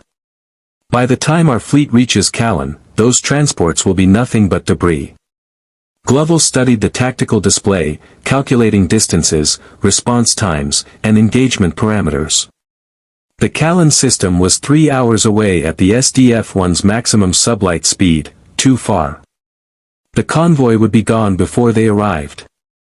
Unless. How far is Callan from here via hyperspace? He asked. 15 minutes, Mon Mothma said, understanding immediately where Gloval's thinking led. But Captain, your ship doesn't have hyperspace capability. The integration project won't be complete for another month. Our ship doesn't, Gloval agreed. But your capital ships do. How many rebel cruisers are currently in this base? Admiral Akbar's large eyes widened slightly as he grasped the audacious idea forming. 3 Mon Calamari cruisers and 2 Nebulan B frigates. But Captain, are you suggesting that we use rebel ships as a ferry system? Gloval confirmed. Our variable fighters deploy from the SDF-1, dock with your cruisers, jump to Callan via hyperspace, and engage the Imperial forces while your ships provide fire support. We eliminate the interdictor, break the gravity well, and allow the convoy to escape. That would require precise coordination, General Madine observed, his tactical mind clearly running scenarios. Your fighters would need to dock, remain secure during hyperspace transit, then launch immediately upon emergence. Any delay and the Imperials will detect your arrival and adjust their formation. My pilots have docked with moving ships during combat before, Roy Fokker said confidently. We can handle docking with stationary cruisers in a protected base. And launch procedures during combat? That's what we train for. Dr. Lang pulled up technical schematics. The Mon Calamari cruisers have external docking clamps designed for their own fighters. With minor adjustments, they should accommodate our Valkyries. We can have the modifications completed in 40 minutes. Mon Mothma looked at Captain Gloval with renewed respect. You're proposing to risk your forces, your only strike assets, to save rebel refugees you've never met. This isn't your war, Captain. These aren't your people. They're civilians trapped by military forces that see them as expendable, Gloval replied quietly. That makes them exactly our people. We didn't survive the Zentradi war by accepting that civilian casualties are inevitable. If we can save 15,000 lives, we will. That's not negotiable. The decision made, the operations room exploded into coordinated activity. Engineering teams scrambled to modify docking systems. Rebel cruiser captains received briefing packages on variable fighter capabilities. Flight crews prepped every operational Valkyrie in the SDF-1's inventory. In the pilot's ready room, Roy Fokker addressed 4 full squadrons, Skull, Ghost, Angel, and Vermilion. 80 pilots, the best aerospace combat operators humanity had produced in its war for survival, now preparing to fight for strangers in an alien galaxy. Listen up, Roy began, his usual easygoing demeanor replaced by focused intensity. We're about to deploy on a rescue operation. 15,000 civilians, families, kids, elderly, trapped by Imperial forces and running out of time. We're going to hit those Imperials hard, break their blockade, and give those transports a chance to escape. Lieutenant Rick Hunter raised his hand. Boss, what about the interdictor? If it's generating a gravity well, how do the transports jump out? We destroy it first, Roy replied simply.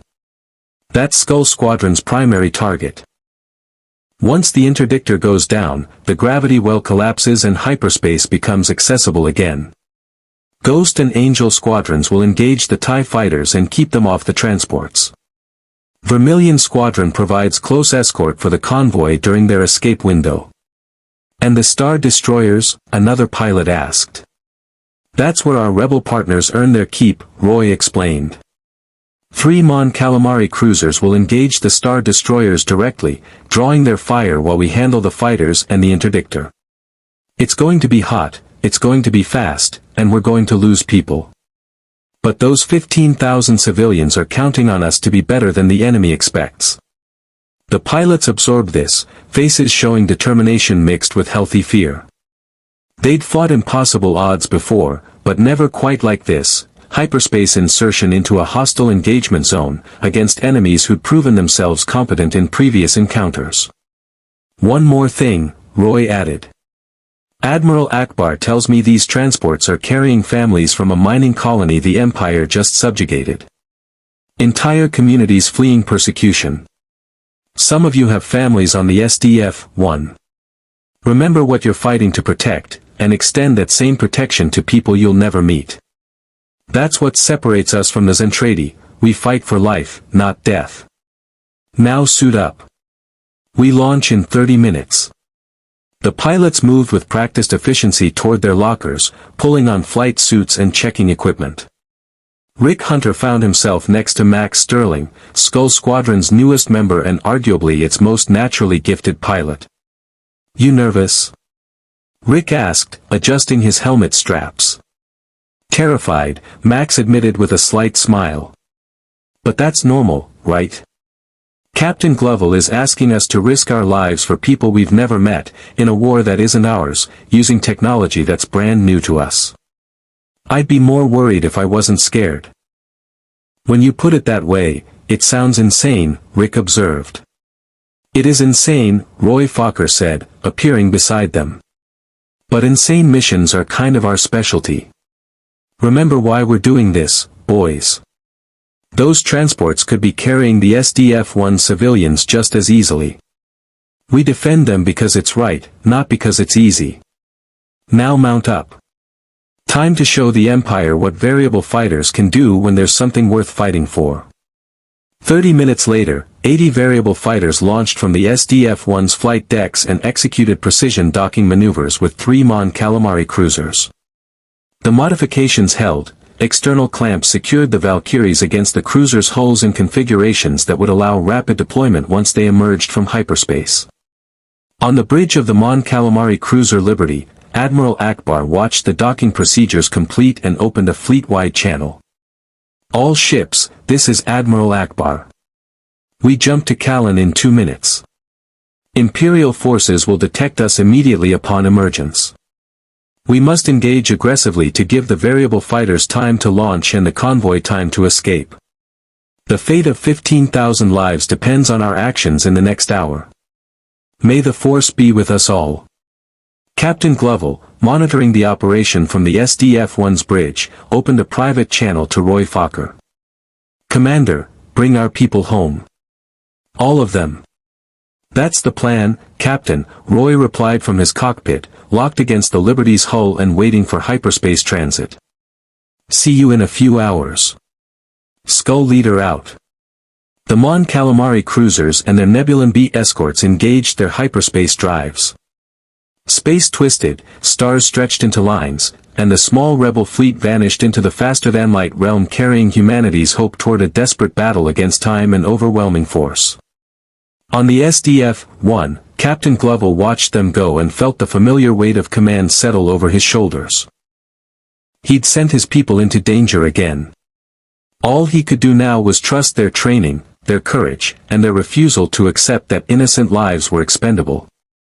Somewhere in the Callan system, 15,000 civilians huddled in transport holds, unaware that salvation streaked toward them at faster-than-light speeds, piloted by warriors from another universe who'd decided that some causes transcended origin or allegiance.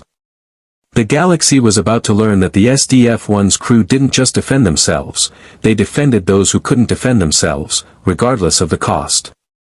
The Callan system's primary star cast bloody red light across a scene of methodical destruction.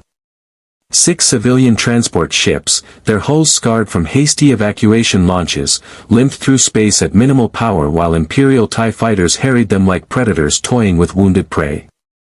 The Interdictor-class cruiser restraint maintained its position at the system's gravity well nexus, projecting the artificial mass shadow that trapped everything within 10 million kilometers in real space. 2 star destroyers, the Inexorable and the Vindictive, held flanking positions, their turbolaser batteries tracking the transports with patient menace. Admiral Thal stood on the Inexorable's bridge, watching the doomed convoy with the dispassionate calculation of a man following orders. The transport's escort had been neutralized 20 minutes ago, 2 rebel corvettes reduced to expanding debris clouds, their X-wing escorts scattered or destroyed. Now only the unarmed civilian vessels remained, their shields flickering under sustained TIE fighter strafing runs. Status of the transports? Thal asked his sensor officer. Lead transport's shields are at 18%. The others range from 30 to 45%. At current engagement rate, we estimate catastrophic shield failure across the convoy within 12 minutes. Order the TIE squadrons to concentrate fire on the lead transport's engines, Thal commanded. I want it disabled, not destroyed. The Emperor wants prisoners for interrogation, rebel sympathizers who might provide intelligence about their network. Yes, Admiral. Thal permitted himself a moment of satisfaction.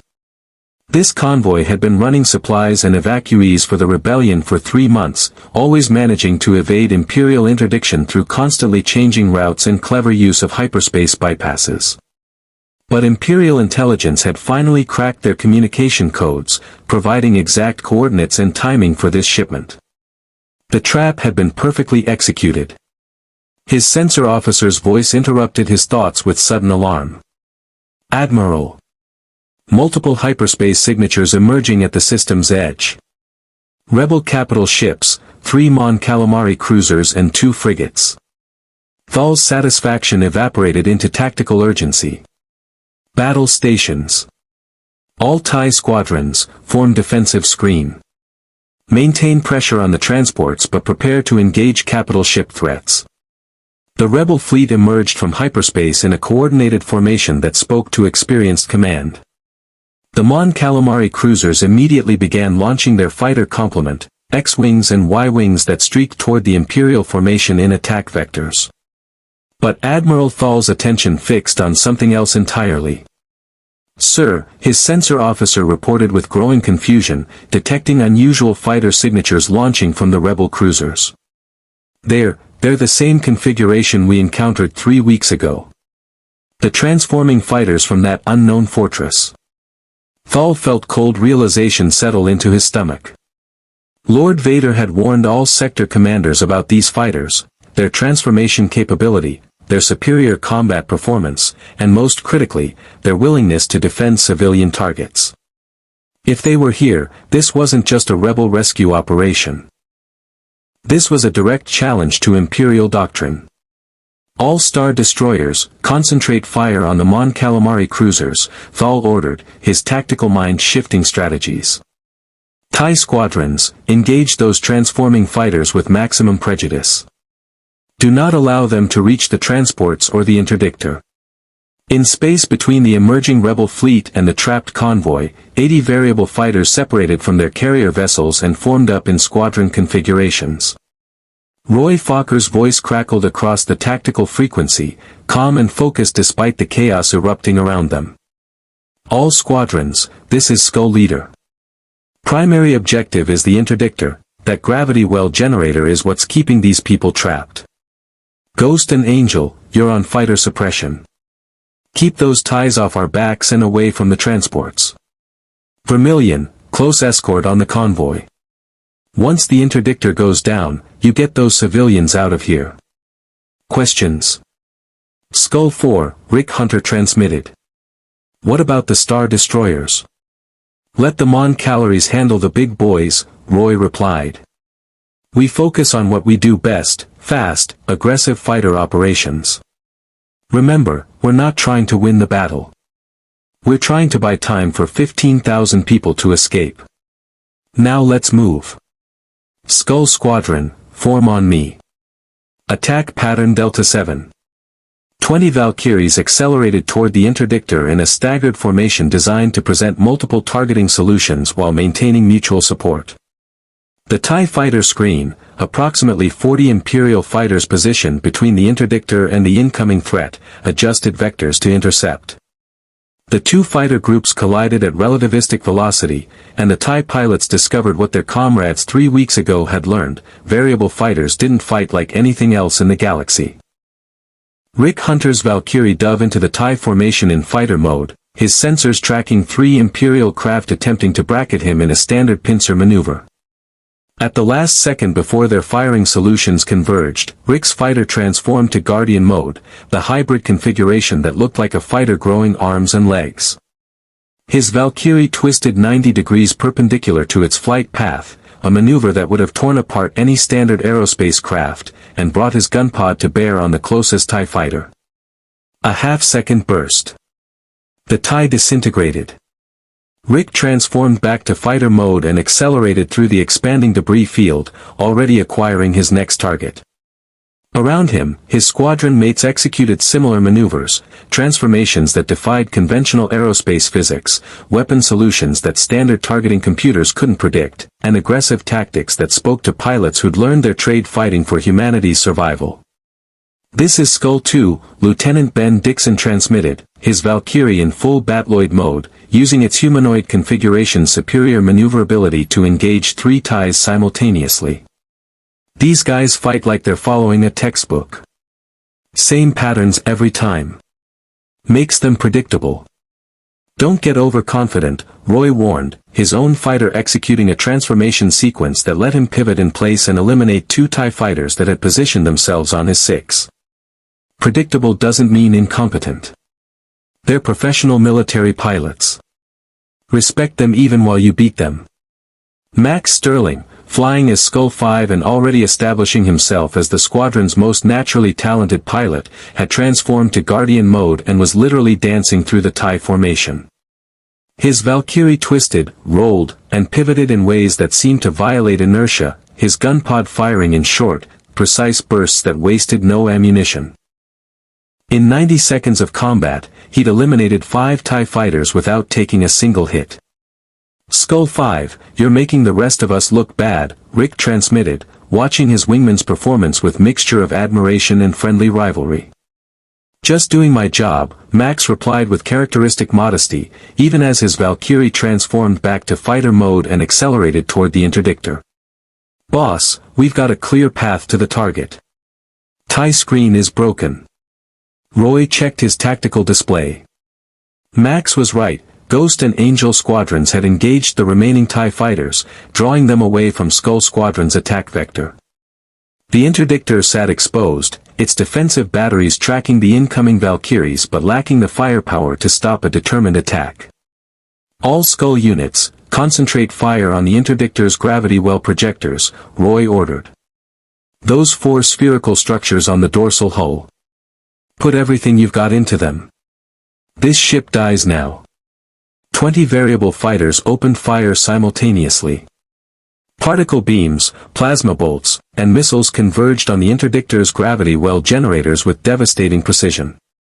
The Imperial cruiser's shields, designed to withstand capital ship turbolaser fire, struggled to dissipate the concentrated energy from weapons using unfamiliar principles. The first generator exploded in a cascade of secondary detonations. Then the second. The third lasted 5 seconds longer before it too succumbed to the overwhelming firepower. On the restraints bridge, Captain Evers watched his ship die around him. "All hands, abandon ship. Emergency evacuation." The 4th gravity well generator exploded, and the chain reaction it triggered consumed the interdictor's power core. The entire vessel vanished in a brilliant flash that briefly outshone Callan's red sun. In that instant, the artificial gravity well collapsed. Hyperspace became accessible again throughout the system. Convoy, this is Skull Leader, Roy transmitted on the civilian frequency. The gravity well is down. You are clear to jump. Transmit your destination coordinates to the escort fighters and get out of here. Now. On the lead transport's bridge, Captain Yarin, a middle-aged Celestans who'd been ferrying refugees for 6 months, felt tears of relief stream down his jowled face. All transports, engage hyperspace drives. Jump on my mark. 3, 2, 1, mark. The 6 civilian vessels activated their hyperspace motivators and vanished into faster-than-light, carrying 15,000 souls to safety. Vermilion Squadron, which had maintained close escort throughout the engagement, jumped with them to provide protection until they reached rebel-controlled space. Admiral Thal, watching from the Inexorable's bridge, realized his perfect trap had transformed into a catastrophic defeat. The convoy had escaped. The interdictor was destroyed. And those damn transforming fighters had carved through his TIE squadrons like they were training drones. All remaining TIE fighters, withdraw to carrier ships, he ordered, recognizing that further engagement would only increase casualties without achieving objectives. Navigation, plot hyperspace jump to. Admiral, his communications officer interrupted. Priority transmission from the executor. Lord Vader is inbound to our position. ETA 4 minutes. Thal felt his blood turn cold. Vader. Coming here. To witness this failure personally. Sir, his tactical officer added, the rebel fleet is withdrawing. Their cruisers are recovering fighters and preparing to jump. On the Liberty's bridge, Admiral Akbar watched the variable fighters dock with practiced efficiency, securing themselves to the external clamps with speed born from excellent training and real-world experience. His own X-Wing and Y-Wing squadrons had already landed in the internal hangar bays. All fighters recovered, his flight operations officer reported. We're clear to jump, Admiral. Captain Gloval's people performed magnificently, Akbar observed, studying the battle damage assessment. The variable fighter squadrons had destroyed the interdictor, eliminated 38 TIE fighters, and suffered only 2 losses, pilots who'd sacrificed themselves to draw fire away from damaged wingmen. They fought with precision and courage. The Alliance owes them a debt. The SDF-1 crew seems to specialize in impossible victories, Commander Vestra agreed.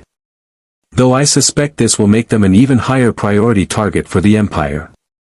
Undoubtedly, Akbar said. Which is why we need to ensure they're protected. Navigation, calculate jump to FIRV system. Let's get our allies home. The rebel fleet engaged hyperspace drives and vanished, leaving behind 2 frustrated star destroyers, scattered debris, and the certain knowledge that Admiral Thal's career had just ended. 4 minutes later, the executor emerged from hyperspace. Darth Vader strode onto the Inexorable's bridge, his mechanical breathing filling the space with rhythmic menace. Officers straightened at their stations, desperately trying to appear competent while their commander's failure hung in the air like smoke. Admiral Thal, Vader intoned, his voice carrying glacial fury. You had superior numbers. You had the convoy trapped. You had every tactical advantage. And yet the rebels escaped. Explain. Thal stood at attention, knowing his next words would determine whether he lived or died. Lord Vader, the rebel fleet was reinforced by the unknown fortress's fighters. The same transforming craft we encountered 3 weeks ago. They destroyed the interdictor before we could adjust our defensive formation. The fortress was not present, Vader observed. Only its fighters. Deployed via rebel capital ships. Which means Captain Gloval has formally allied with the rebellion. The Dark Lord turned to face the viewport, his cape settling around his armored form. This changes the strategic picture. These pilots are not merely defending themselves. They're actively supporting rebel operations. That makes them enemy combatants, subject to the full weight of Imperial response. My lord, Thal ventured carefully, what are your orders? Vader was silent for a long moment, reaching through the force to sense the currents of fate swirling around this situation. The fortress and its crew represented something unprecedented, humans from beyond this reality, untouched by the force yet burning with determination that even he had to respect. They were dangerous not because of their weapons, but because they represented hope. And hope was the most dangerous weapon the rebellion possessed. Increase pressure on all known rebel supply routes, Vader ordered. Force them to deploy these variable fighters again. When they do, we'll be ready. Captain Pyatt is developing countermeasures based on our previous engagement. Next time we face Captain Gloval's forces, they will not find us unprepared. And Admiral Thal? Captain Pyatt asked quietly, having accompanied Vader from the Executor. Vader turned his masked face toward the Admiral, who stood rigid with fear. Through the Force, the Dark Lord could sense Thal's terror, his desperate hope for mercy, his understanding that death approached. Admiral Thal executed sound tactical doctrine, Vader said, surprising everyone on the bridge. He could not have anticipated that the rebellion would deploy assets we've only encountered once before. His failure was one of intelligence, not competence. He will be reassigned to Training Command, where his experience facing these unconventional fighters will be useful in preparing our pilots for future engagements. Thal nearly collapsed with relief. Thank you, Lord Vader. I will not fail again. See that you don't, Vader replied, then strode toward the exit. As he passed Captain Pyatt, he added in a voice only the captain could hear, prepare the Executor for extended deployment. Captain Gloval has made his choice. Now we make ours. The fortress will be captured or destroyed. There is no third option. As Vader departed, leaving behind officers who exhaled in collective relief at surviving his presence, the Dark Lord contemplated his next move. This Captain Gloval was proving to be more than just a dimensional anomaly. He was a genuine threat, not through superior firepower alone, but through the dangerous combination of competence, moral conviction, and willingness to fight for principles rather than self-interest. The Empire had crushed countless rebellions, defeated numberless enemies, and established order across the galaxy through overwhelming force and calculated terror. But this enemy was different. This enemy didn't want territory or power. This enemy simply wanted to protect life, even the lives of strangers they'd never met. That made them far more dangerous than any rebel fleet. Because soldiers could be defeated, but ideas? Ideas survived destruction and spread like fire through dry forest. Vader resolved to eliminate this threat before it inspired the galaxy to believe that resistance against the Empire could succeed.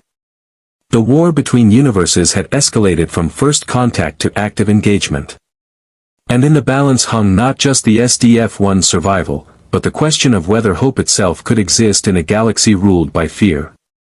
The victory at Callan bought the SDF-1 3 weeks of operational breathing room and a reputation that spread across rebel networks like wildfire. 15,000 refugees had reached safety, and word traveled fast in the underground.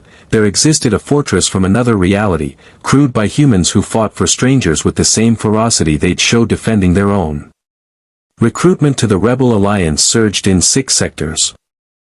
Hope, that most dangerous of revolutionary fuels, burned brighter. Captain Gloval knew better than to celebrate. Every intelligence briefing confirmed what his gut already told him: they'd bloodied the Empire's nose twice now, and Darth Vader didn't forgive humiliation. The Dark Lord was coming. Not with 3-star destroyers or even 11. When Vader returned, he'd bring overwhelming force and a plan specifically designed to counter variable fighter tactics. The only question was when and where. The answer came during a routine supply run to the mining world of Eridan Prime, a rebel sympathetic system that provided raw materials for the Alliance's scattered shipyards.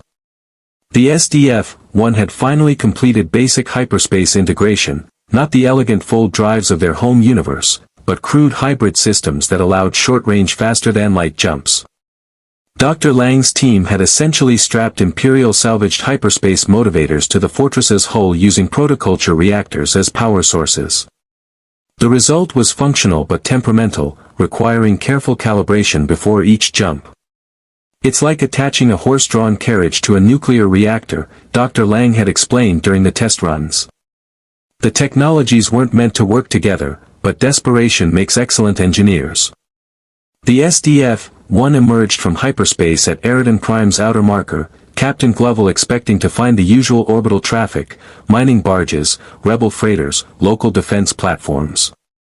Instead, his sensors painted a nightmare. "Captain," Lisa Hayes reported, her voice tight with controlled alarm, "I'm reading multiple Imperial capital ships in orbit. 8 Star Destroyers arranged in a spherical formation around the planet. And sir, the Executor is here. Vader's flagship is holding high orbit." "Trap," Roy Fokker said immediately, standing at the bridge's tactical station. "They knew we were coming. This whole supply run was a setup." Eridan Prime's government swore loyalty to the Alliance. Mon Mothma's voice came through the communications channel. She'd accompanied this mission personally to negotiate with the system's leaders. "They wouldn't betray us. They couldn't.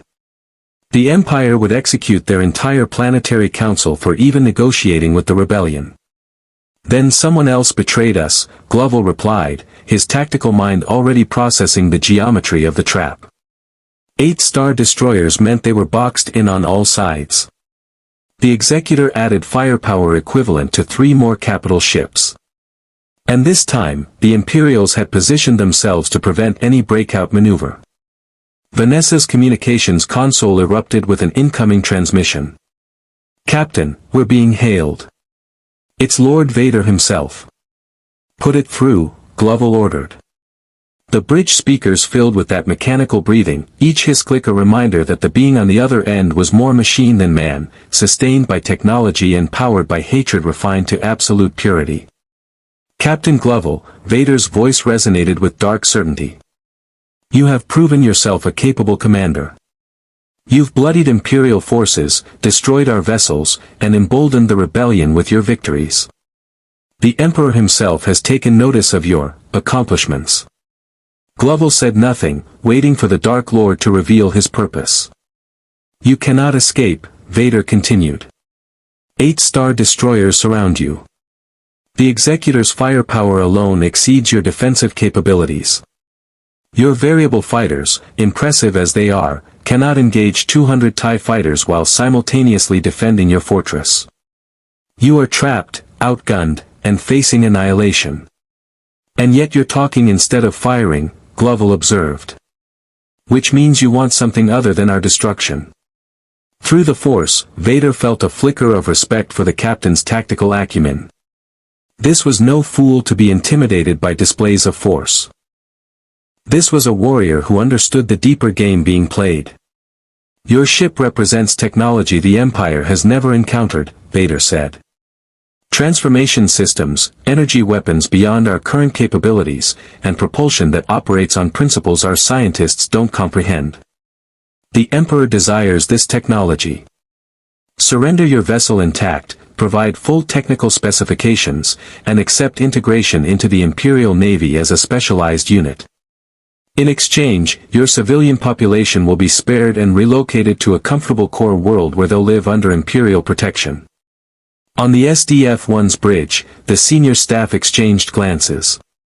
The offer was better than they'd expected: surrender without execution, civilian safety guaranteed, even a form of limited autonomy as an Imperial unit. It was also a lie. "And if we refuse?" Gloval asked, though he already knew the answer. "Then we will systematically destroy your fortress," Vader replied with chilling matter-of-factness. "Your shields will fail under sustained bombardment. Your hull will breach. Your civilian sections will depressurize. 56,000 people will die slowly while you watch, helpless to prevent it. I will personally board your vessel and eliminate every member of your command staff. Your variable fighters will be hunted down and destroyed. Nothing will remain but debris and the memory of what happens when the Empire is defied." The transmission ended, leaving only the mechanical breathing on the channel, Vader giving Gloval time to consider his options. Mon Mothma's voice broke the silence, transmitted from her quarters. "Captain, the Alliance will support whatever decision you make. Your people's survival takes precedence over our war. If you must surrender to protect your civilians, we understand. Roy Fokker shook his head. We're not surrendering. You all know what the Empire does with technology it acquires. They'll tear apart the SDF-1, reverse engineer our systems, and build weapons that'll make the Death Star look primitive. And those, comfortable core worlds for our civilians? Prison camps with nicer names. Commander Fokker is correct, Dr. Lang added. I've studied Imperial technological development patterns. They don't integrate alien technology, they weaponize it. Our protoculture systems, our transformation architecture, our reflex cannon, in Imperial hands, they become tools of oppression across the entire galaxy. And there's the small matter of Vader's promise meaning nothing, Lisa said bitterly. The moment we surrender, we lose all leverage. He can do whatever he wants with our people, and we'll have no way to stop him. Claudia pulled up tactical assessments. Captain, we can't fight 8 Star Destroyers and the Executor simultaneously. Our barrier systems couldn't withstand that volume of fire for more than 15 minutes. Maybe 20 if we go full defensive and don't fire back. We'd need some kind of force multiplier, something that changes the tactical equation entirely. Gloval stood and walked to the viewport, staring out at the Imperial formation surrounding his ship. 8 Star Destroyers. The Executor. 200 TIE Fighters. Overwhelming firepower by any conventional measure. The smart play was surrender, accept Vader's terms, hope for mercy, and pray the civilians would survive Imperial custody. But Gloval had learned during the Zentradi War that the smart play sometimes meant accepting the unacceptable. And he'd sworn when he took command of the SDF-1 that he'd never again watch helplessly while tyrants dictated terms to people who'd already sacrificed everything. Claudia, he said quietly, what's the status of the reflex cannon? She checked her console, understanding immediately where his thinking led. Fully charged. Protoculture reserve sufficient for 1 full power discharge. But Captain, even at full power, we can't destroy all 8 Star Destroyers before they return fire. We'd get maybe 2, possibly 3 ships before. I'm not targeting the Star Destroyers, Gloval interrupted. He turned back to his crew, his weathered face showing the weight of the decision forming in his mind. I'm targeting the Executor. Darth Vader's flagship. The vessel carrying the military genius who's orchestrated this entire trap. The bridge fell silent as the implications sank in. You want to assassinate Vader, Roy said slowly. Take out the Empire's primary military commander in a single shot. It's more than assassination, Gloval replied. It's demonstration. The Empire rules through fear, through the perception that resistance is futile. Vader himself embodies that fear. He's survived everything the rebellion has thrown at him for 20 years. He's considered invincible. Untouchable. And if we kill him? Lisa asked. Then we prove that nothing is invincible, Gloval said. Not Vader. Not the Empire. Not their doctrine of terror. We show the galaxy that even the Emperor's enforcer can be defeated. Yes, we'll likely die in the attempt. The other Star Destroyers will destroy us immediately after. But 56,000 civilians dying while sending the message that tyranny can be resisted, that's better than 56,000 civilians living as prisoners while our technology helps the Empire enslave the galaxy. Dr. Lang cleared his throat. There's a tactical problem, Captain. The Executor's shields are unprecedented in strength. Even the reflex cannon at full power might not penetrate them cleanly. We'd need the shields weakened or down entirely for a guaranteed kill. Then we weaken them, Roy said, his mind already working the problem. Variable fighters. We hit the Executor with everything we've got, concentrate fire on a single shield section, overload it through focused bombardment. Once we create a breach, the reflex cannon fires through the gap. That would require our entire fighter complement to conduct a suicide attack on the most heavily defended vessel in the Imperial fleet, Lisa pointed out. Losses would be catastrophic. Possibly total. Losses are already guaranteed, Roy countered. At least this way we go down fighting for something that matters. And hell, maybe some of us survive. We've pulled off impossible before. Captain Gloval looked at each of his senior officers in turn, seeing in their faces the same determination that had carried them through the Zentradi War. These were people who understood sacrifice. Who'd chosen to serve knowing that command meant making decisions no one should have to make. I won't order this, Gloval said finally. I can't order our pilots to conduct what amounts to a suicide mission. But I can ask for volunteers. Anyone who wants to stand down, no one will question their courage. This is beyond any reasonable call of duty. Roy Fokker smiled, that easygoing grin that hit iron will beneath casual confidence. Boss, you know every pilot on this ship will volunteer. We didn't survive Earth's destruction just to bow to the next tyrant who demands our surrender. Let me talk to the squadrons. I'll explain what we're doing and why. They'll understand. Then do it, Commander, Gloval said. We have maybe 5 minutes before Vader demands an answer. Use them well. As Roy headed toward the pilot-ready rooms, Gloval opened a ship-wide channel. His voice, calm and steady despite the circumstances, reached every corner of the fortress. All hands, this is Captain Gloval. We are surrounded by Imperial forces demanding our surrender.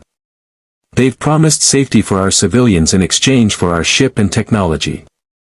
I believe this promise to be a lie designed to strip us of our ability to resist.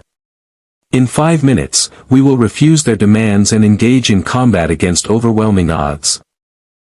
Our objective is to destroy Lord Vader's flagship and demonstrate that the Empire's reign of terror can be challenged.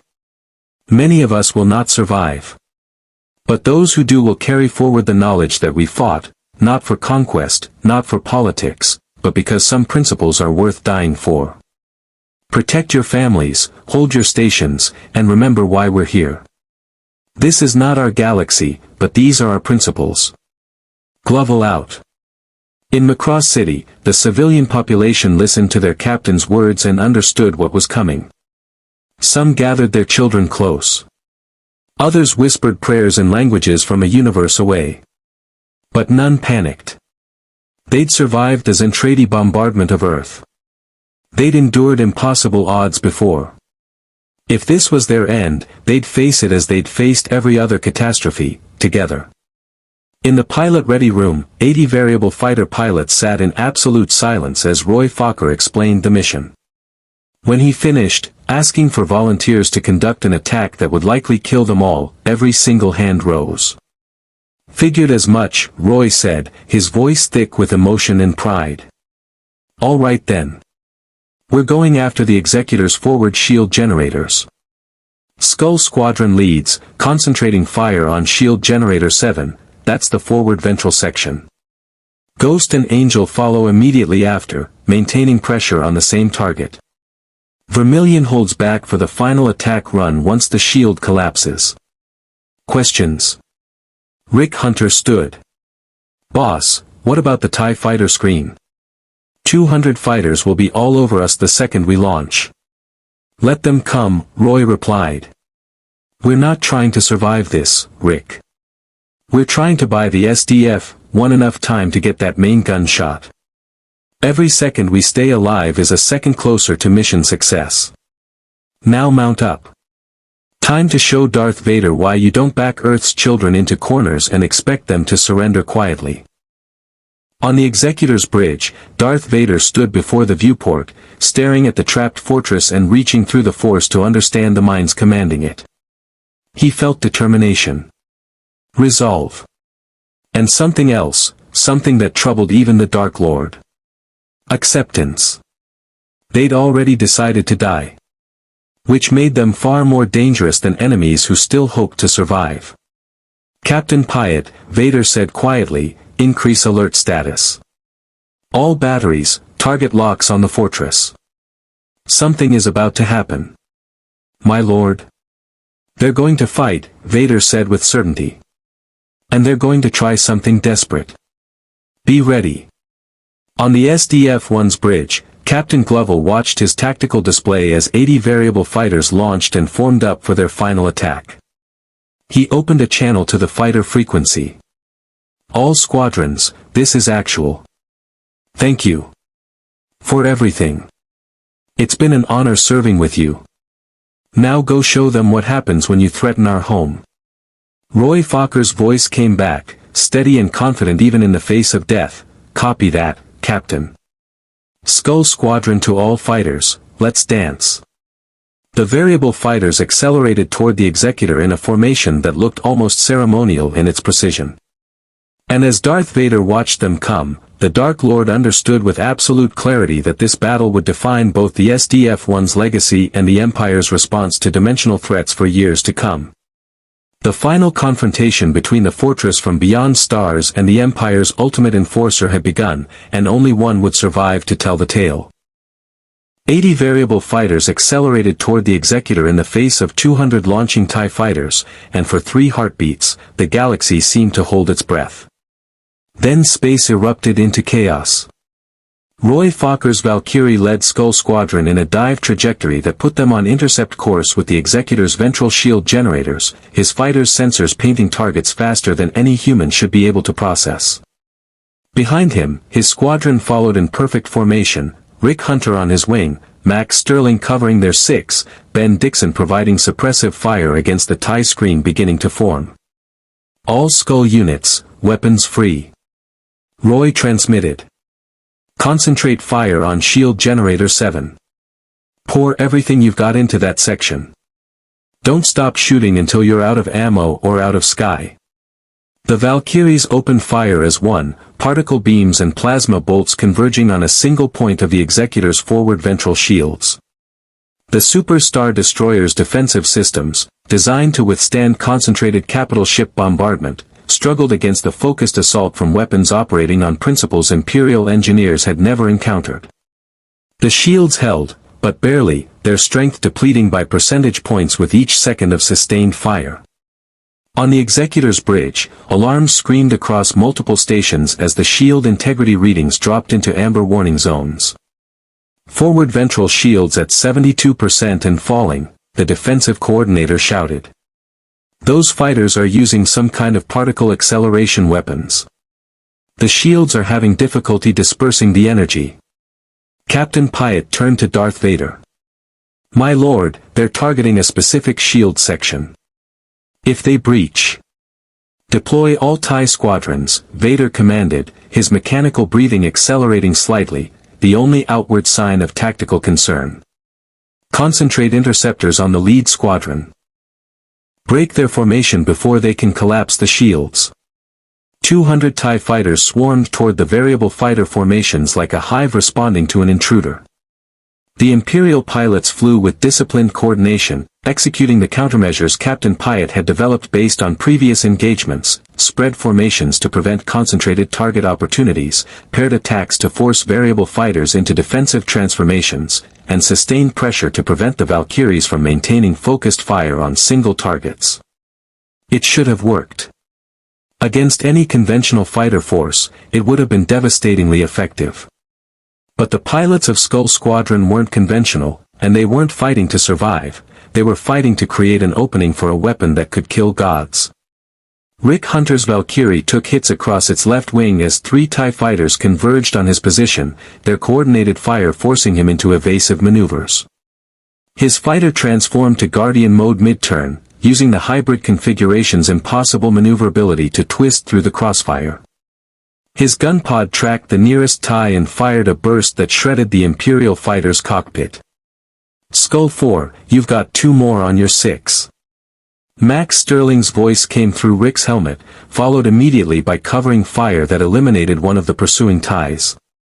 "Thanks," Max returning to attack run, Rick's transmission cut off as laser fire stitched across his Valkyrie's fuselage, penetrating the armor and destroying his secondary hydraulics.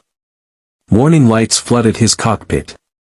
His fighter was dying, systems failing one by one, but his weapons still functioned and the executor's shield still held.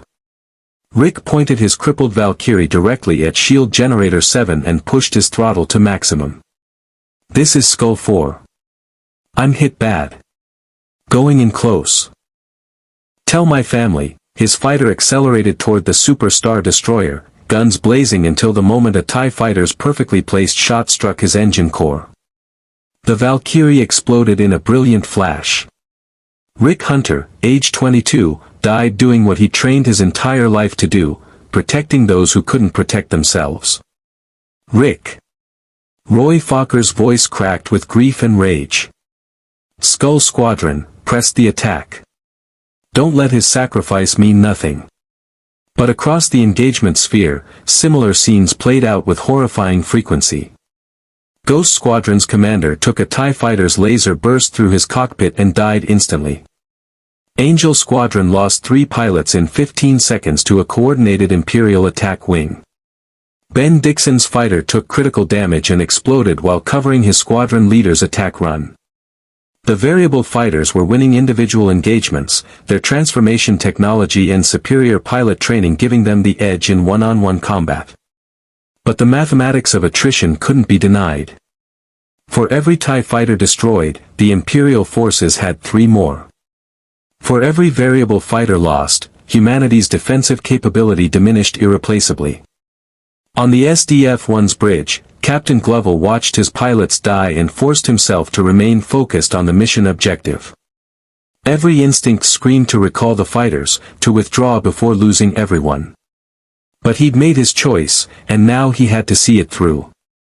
Forward ventral shields on the Executor, he asked quietly. Claudia checked her sensor readouts, her voice professionally steady despite the tears streaming down her face. 41% and still falling. Skull Squadron is maintaining pressure despite losses. Ghost and Angel are engaging the TIE screen to keep them off Skull's backs. How many fighters have we lost? 32 confirmed destroyed. 15 damaged but still combat effective. We're losing them, Captain. We're losing all of them. Gloval's jaw tightened. 32 pilots. 32 families who would receive notification that their loved ones had died in a universe not their own, fighting for principles that should never have required such sacrifice. Charge the Reflex Cannon to maximum power, he ordered. The moment those shields collapse, we fire. Their deaths will not be meaningless. In space, Roy Fokker's Valkyrie danced through laser fire with the grace of a master pilot who'd accepted his own mortality. His fighter bore scorch marks across every surface, his shields were gone, and his left engine sputtered with damage. But his guns still worked, and the Executor's shields were weakening.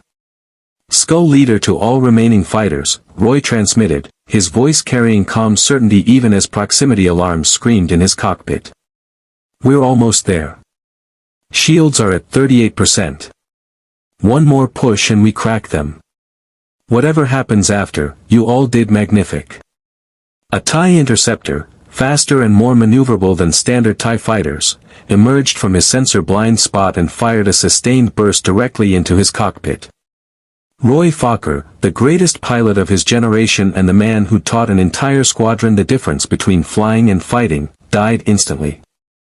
Max Sterling, now the last surviving member of Skull Squadron's original command structure, watched his mentor's fighter tumble away trailing debris and felt something inside him turn to ice. All remaining fighters, this is Skull 5, Max transmitted, his voice utterly flat with suppressed grief. Reform on me. Final attack run. We finish this. 43 variable fighters, all that remained of the 80 that had launched, formed up behind Max Sterling's Valkyrie and accelerated toward the Executor in a wedge formation that looked like a spearhead aimed at destiny itself. Darth Vader, watching from the Executor's bridge, felt through the force the moment these pilots abandoned any pretense of survival. They weren't attacking anymore, they were transforming themselves into weapons, willing to die if it meant completing their mission. All batteries, concentrate fire on the lead fighter, Vader ordered. Kill him before. The Executor's forward ventral shields collapsed. Shields down. Captain Pyatt shouted. Hull exposure on sections 7 through 12. Damage control teams. On the SDF-1's bridge, Claudia's console confirmed what every sensor in the engagement sphere registered. Captain, the opening is there. Reflex Cannon has clean firing solution. Captain Gloval took one breath, thought of 56,000 civilians depending on this shot, thought of the pilots who died to create this moment, and gave the order that would echo across the galaxy. Fire. The reflex cannon discharged at full power for the first time in this universe, and reality itself seemed to scream. A coherent beam of protoculture enhanced energy, output equivalent to a small star's core, focused to the width of 100 meters, crossed the distance between the SDF-1 and the Executor in microseconds. The beam struck the unshielded section of Vader's flagship and punched through 19 kilometers of Imperial engineering like it was tissue paper. The reflex cannon's discharge carved a molten channel through the Super Star Destroyer's entire length, superheating internal structure to plasma temperatures and causing catastrophic failures across every deck. The Executor's massive reactor core, breached by the reflex beam, lost containment. The 19-kilometer flagship of the Empire's most feared commander exploded in a fireball that briefly outshone Eridan Prime Sun. Darth Vader, in the final microsecond of his existence, reached through the Force to sense the impossible, his death, delivered by humans from beyond reality who'd chosen principle over survival. Then the Dark Lord of the Sith, the Emperor's enforcer, and the single most feared individual in the galaxy ceased to exist, consumed by energies born in a universe where the Force held no power. The shockwave from the Executor's destruction buffeted the remaining variable fighters. Max Sterling, his Valkyrie damaged almost beyond recognition, managed to stabilize his flight path long enough to see the expanding debris field that had been Vader's flagship. Target destroyed, Max transmitted, his voice hollow with exhaustion and grief. Mission accomplished. Skull 5 to SDF-1, the Dark Lord is gone. On the SDF-1's bridge, the victory confirmation should have brought relief. Instead, it brought only the weight of what that victory had cost. Gloval looked at his tactical display, counting the fighter icons still active. 41 survivors out of 80. 39 pilots dead, including Roy Fokker, Rick Hunter, Ben Dixon, and dozens more whose names he'd memorized, whose families he'd met, whose children played in Macross City's parks. The remaining 7 Imperial Star Destroyers, shocked by the destruction of the Executor, held position for precious seconds, their commanders trying to process the impossible reality that Darth Vader, the invincible enforcer, was dead. All fighters, return to base immediately, Gloval ordered. Navigation, plot emergency hyperspace jump. Any coordinates outside this system. Execute the moment our fighters are recovered. Sir, the hybrid hyperspace drives are still unstable, Dr. Lang warned. An emergency jump without proper calibration could damage the systems or drop us in the wrong location. Then we'll deal with that problem when we survive the next 5 minutes, Gloval replied. Jump the moment we can. That's an order. Lisa Hayes coordinated the fighter recovery while simultaneously plotting the jump coordinates. On her tactical display, she watched the Imperial Star Destroyers begin to reorient, their initial shock wearing off as training and discipline reasserted themselves. Captain, the Imperial forces are recovering, she reported. They're spreading formation and powering weapons. When they open fire, we'll be gone, Gloval finished. How long until fighters recovered? 90 seconds. And jump calculations? Already complete. We can jump the moment the last fighter docks. The 90 seconds stretched like hours. On the Imperial Star Destroyer Relentless, now the senior vessel following the Executor's destruction, Captain Harkins tried to maintain some semblance of command authority while processing the reality that Lord Vader was dead. Sir, his gunnery officer asked, targeting solutions are locked. Do we engage? Harkins stared at the unknown fortress on his tactical display, at the energy signature that had just erased the most powerful warship in the galaxy. If they opened fire, would that fortress use that weapon again? Could Imperial shields withstand such power? Hold fire, Harkins ordered. Let them go.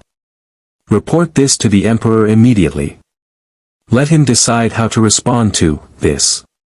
On the SDF-1, the final variable fighter docked. Max Sterling's Valkyrie, barely functional and leaking fuel, secured itself to the deck clamps as damage control teams rushed to assist the pilot. Last fighter recovered, Claudia confirmed. All hands secured for jump. Execute, Gloval ordered. The hybrid hyperspace drive engaged with a mechanical groan that suggested systems pushed beyond design tolerances. Space twisted around the SDF-1, and the fortress vanished from Eridan Prime's orbital space, leaving behind only expanding debris fields and the shocked realization that the galaxy's balance of power had fundamentally shifted. The SDF-1 emerged from hyperspace 3 hours later in an uncharted system on the galactic rim, its crew exhausted, its fighters depleted, and its protoculture reserves nearly empty from the reflex cannon discharge. But alive. Against all odds, alive. Captain Gloval stood alone in the observation deck overlooking Macross City, watching the civilians go about their evening routines, unaware of how close they'd come to extinction.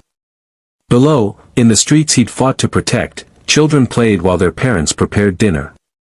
Life continued because 39 pilots had chosen to sacrifice theirs. Lisa Hayes found him there an hour later. "Captain," she said quietly, "memorial services are being planned for the pilots we lost. The families are asking if you'll speak." "Of course," Gloval replied. "It's the least I can do. And Lisa, I need you to draft a full after-action report. What we did today will have consequences across the entire galaxy. The rebellion will see us as heroes. The Empire will see us as the most dangerous threat they face. We need to be ready for both reactions." "Sir, are you saying you regret the decision?" Gloval was silent for a long moment, then shook his head. "No. We did what had to be done. Vader would have destroyed us or enslaved us. At least this way, we fought on our terms and showed the galaxy that even the Empire's ultimate weapon can be challenged. But Lisa, we can't do this again. We can't burn through our pilot roster fighting battles this costly. The next time we face overwhelming force, we need a different solution." "What solution?" "I don't know yet," Gloval admitted.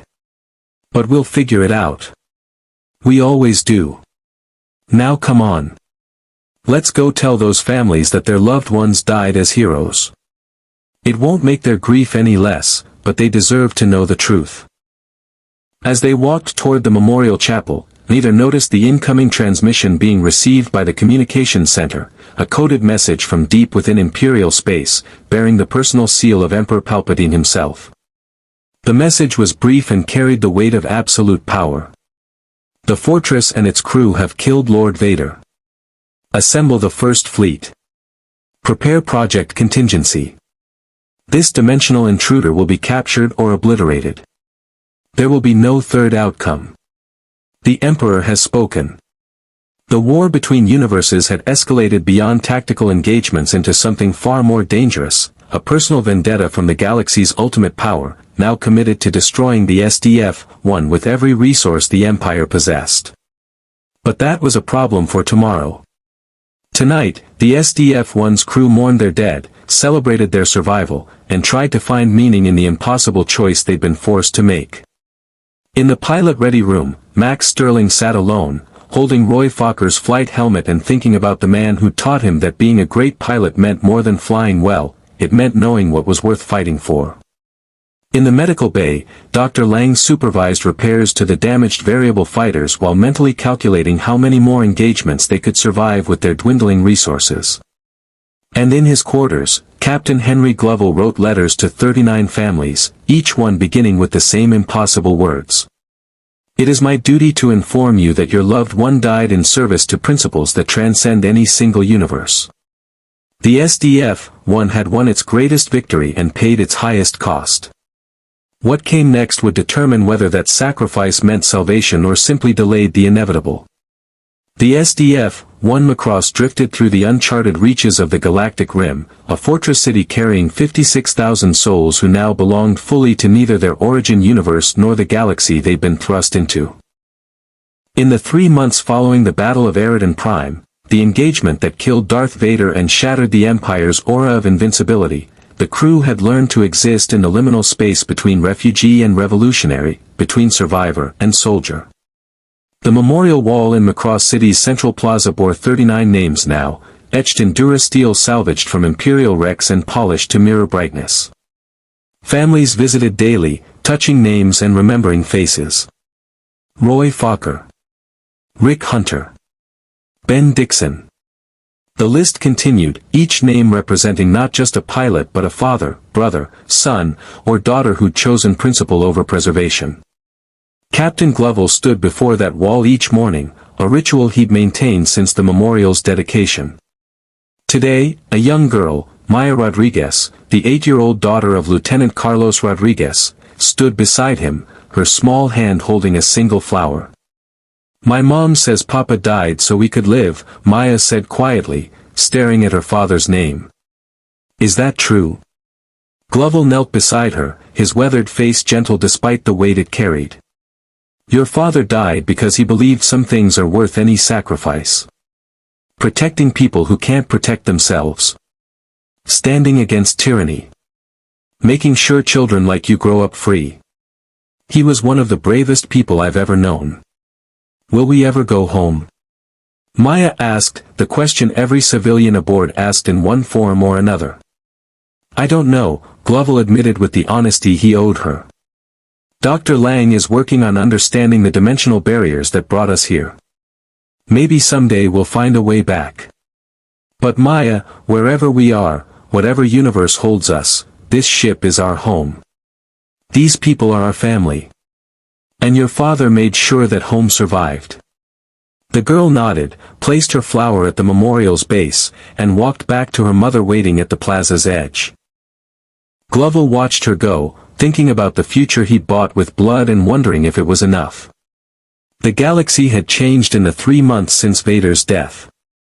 Rebel recruitment surged across 20 sectors as word spread that the Empire's enforcer had been destroyed by forces from beyond known reality. The SDF-1 became legend, whispered about in cantinas, discussed in rebel strategy sessions, and obsessed over in Imperial war rooms. Emperor Palpatine himself had taken personal interest in the dimensional intruders. Intelligence suggested he'd redirected significant resources toward understanding protoculture technology and developing countermeasures against variable fighter tactics. Project Contingency, the classified Imperial initiative targeting the SDF-1, remained shrouded in secrecy, but every intercepted communication suggested something massive was being prepared. The Rebel Alliance had offered the SDF-1 formal alliance status with full support and integration into their fleet command structure. Mon Mothma had even suggested Captain Gloval for a command position within the Alliance military hierarchy. Gloval had declined. The SDF-1 would cooperate, would fight alongside the rebellion against mutual enemies, but would not subordinate itself to anyone's command structure. 56,000 civilians couldn't afford their fate being decided by committee vote or strategic consensus. They needed independent authority to withdraw, to refuse missions that risked more than they could afford to lose. It was a delicate balance, ally without assimilation, partner without submission. The rebellion understood, though some commanders grumbled about resources deployed without unified command. But the reality was undeniable, the SDF-1 had accomplished what the entire Rebel Alliance couldn't, it had killed Darth Vader. That victory had come at profound cost. The pilot roster still hadn't recovered. New recruits trained daily in variable fighter operations, but replacing pilots of Roy Fokker's caliber took years, not months. Max Sterling had assumed command of what remained of Skull Squadron, proving himself a capable leader despite his youth. But the shadow of those lost at Eridan Prime stretched long over every briefing, every training session, every discussion of future operations. Dr. Lang's engineering teams had made progress on multiple fronts. The hybrid hyperspace drives were now stable enough for reliable faster-than-light transit, though they consumed protoculture reserves at rates that limited long-range deployments. More significantly, Lang had begun experimenting with synthesizing protoculture from local materials, a process that worked in theory but produced yields so inefficient that it would take decades to rebuild their reserves at current production rates. The fortress itself had been modified and upgraded using salvaged Imperial technology integrated with Protoculture systems. Enhanced sensors, improved shield generators, and weapons systems adapted from both universes' engineering principles made the SDF-1 more formidable than when it had first arrived in this galaxy. But formidable wasn't invincible. Every engagement depleted resources that couldn't be fully replaced. Every battle risked pilots whose training couldn't be replicated. Every victory brought Imperial attention that made the next conflict more dangerous. Captain Gloval understood the mathematics of attrition. The SDF-1 could win tactical engagements, could even achieve strategic victories like killing Vader. But could it survive a war of attrition against an empire with millions of troops and thousands of capital ships? The answer, Gloval knew, was no. Not indefinitely. Eventually, the empire would bring sufficient force to overwhelm even the fortress's defenses. Which meant survival required more than just military capability, it required political solutions, diplomatic maneuvering, and finding a way to exist in this galaxy that didn't depend on fighting every threat that emerged. Lisa Hayes had proposed a bold idea during the last command briefing: claim a system. Not join an existing government or hide in rebel territory, but find an uninhabited or strategically insignificant system and declare sovereignty. Make the SDF-1 not just a mobile fortress but the core of an independent nation, small, but possessing technology and military capability that forced both Empire and Rebellion to recognize its autonomy. It was audacious, possibly insane, and exactly the kind of thinking that had kept humanity alive through the Zentradi War. Gloval had authorized preliminary surveys. Somewhere in this vast galaxy existed a system that could support the SDF-1's population, provide resources for long-term sustainability, and occupy a position that made conquest more costly than coexistence. Finding that system would take time. Establishing sovereignty would require negotiation with powers who didn't recognize dimensional refugees as legitimate political entities. But it was a path forward that didn't depend on fighting until resources or pilots ran out. As Gloval prepared to leave the Memorial Plaza, his communicator chimed. Mon Mothma's voice carried urgency. Captain Gloval, we've received intelligence from Imperial defectors. Project contingency has been identified. The Emperor is constructing something in the unknown regions, a weapon specifically designed to counter protoculture-based technologies. Our sources suggest it incorporates captured SDF-1 debris from Eridan Prime and research into dimensional physics. Captain, whatever the Empire is building, it's meant for you. Gloval absorbed this without surprise. Of course the Empire would respond with overwhelming force. That was their doctrine, crush threats so thoroughly that resistance became unthinkable. How long until this weapon is operational, he asked. Unknown. Our sources suggest months rather than years, but exact timeline is classified at the highest levels. Only the Emperor and his inner circle know the details. Then we have time to prepare, Gloval replied. And Mon Mothma, find us that system.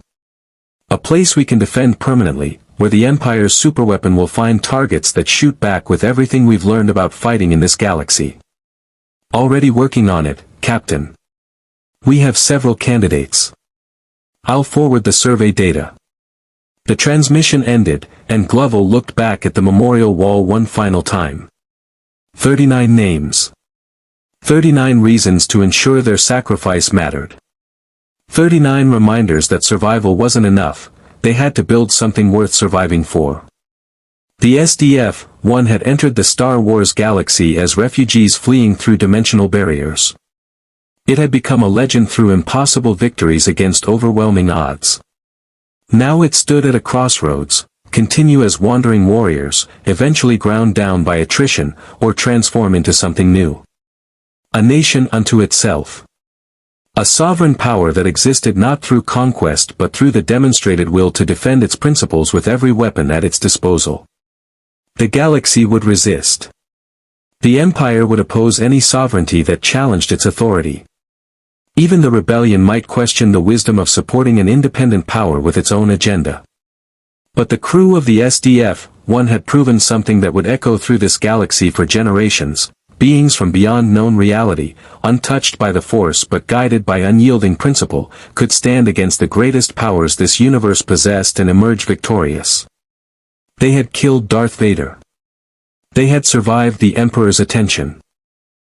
And they would continue to survive, because the alternative was unacceptable. Somewhere in the unknown regions, Emperor Palpatine's weapon took shape. Somewhere among the unclaimed star systems of the Outer Rim, a future home waited to be discovered. And aboard the SDF-1 Macross, 56,000 people lived their lives, working, loving, raising children, and building futures in a galaxy that still didn't quite understand what had arrived in its midst. Captain Henry Gloval walked from the Memorial Plaza toward the bridge, shoulders squared under the weight of command, knowing that the hardest battles lay ahead but drawing strength from a simple truth. His people had proven they could survive anything through courage, sacrifice, and the refusal to surrender their principles even when facing gods and empires. The SDF-1 story in the Star Wars galaxy was far from over. It had only just begun.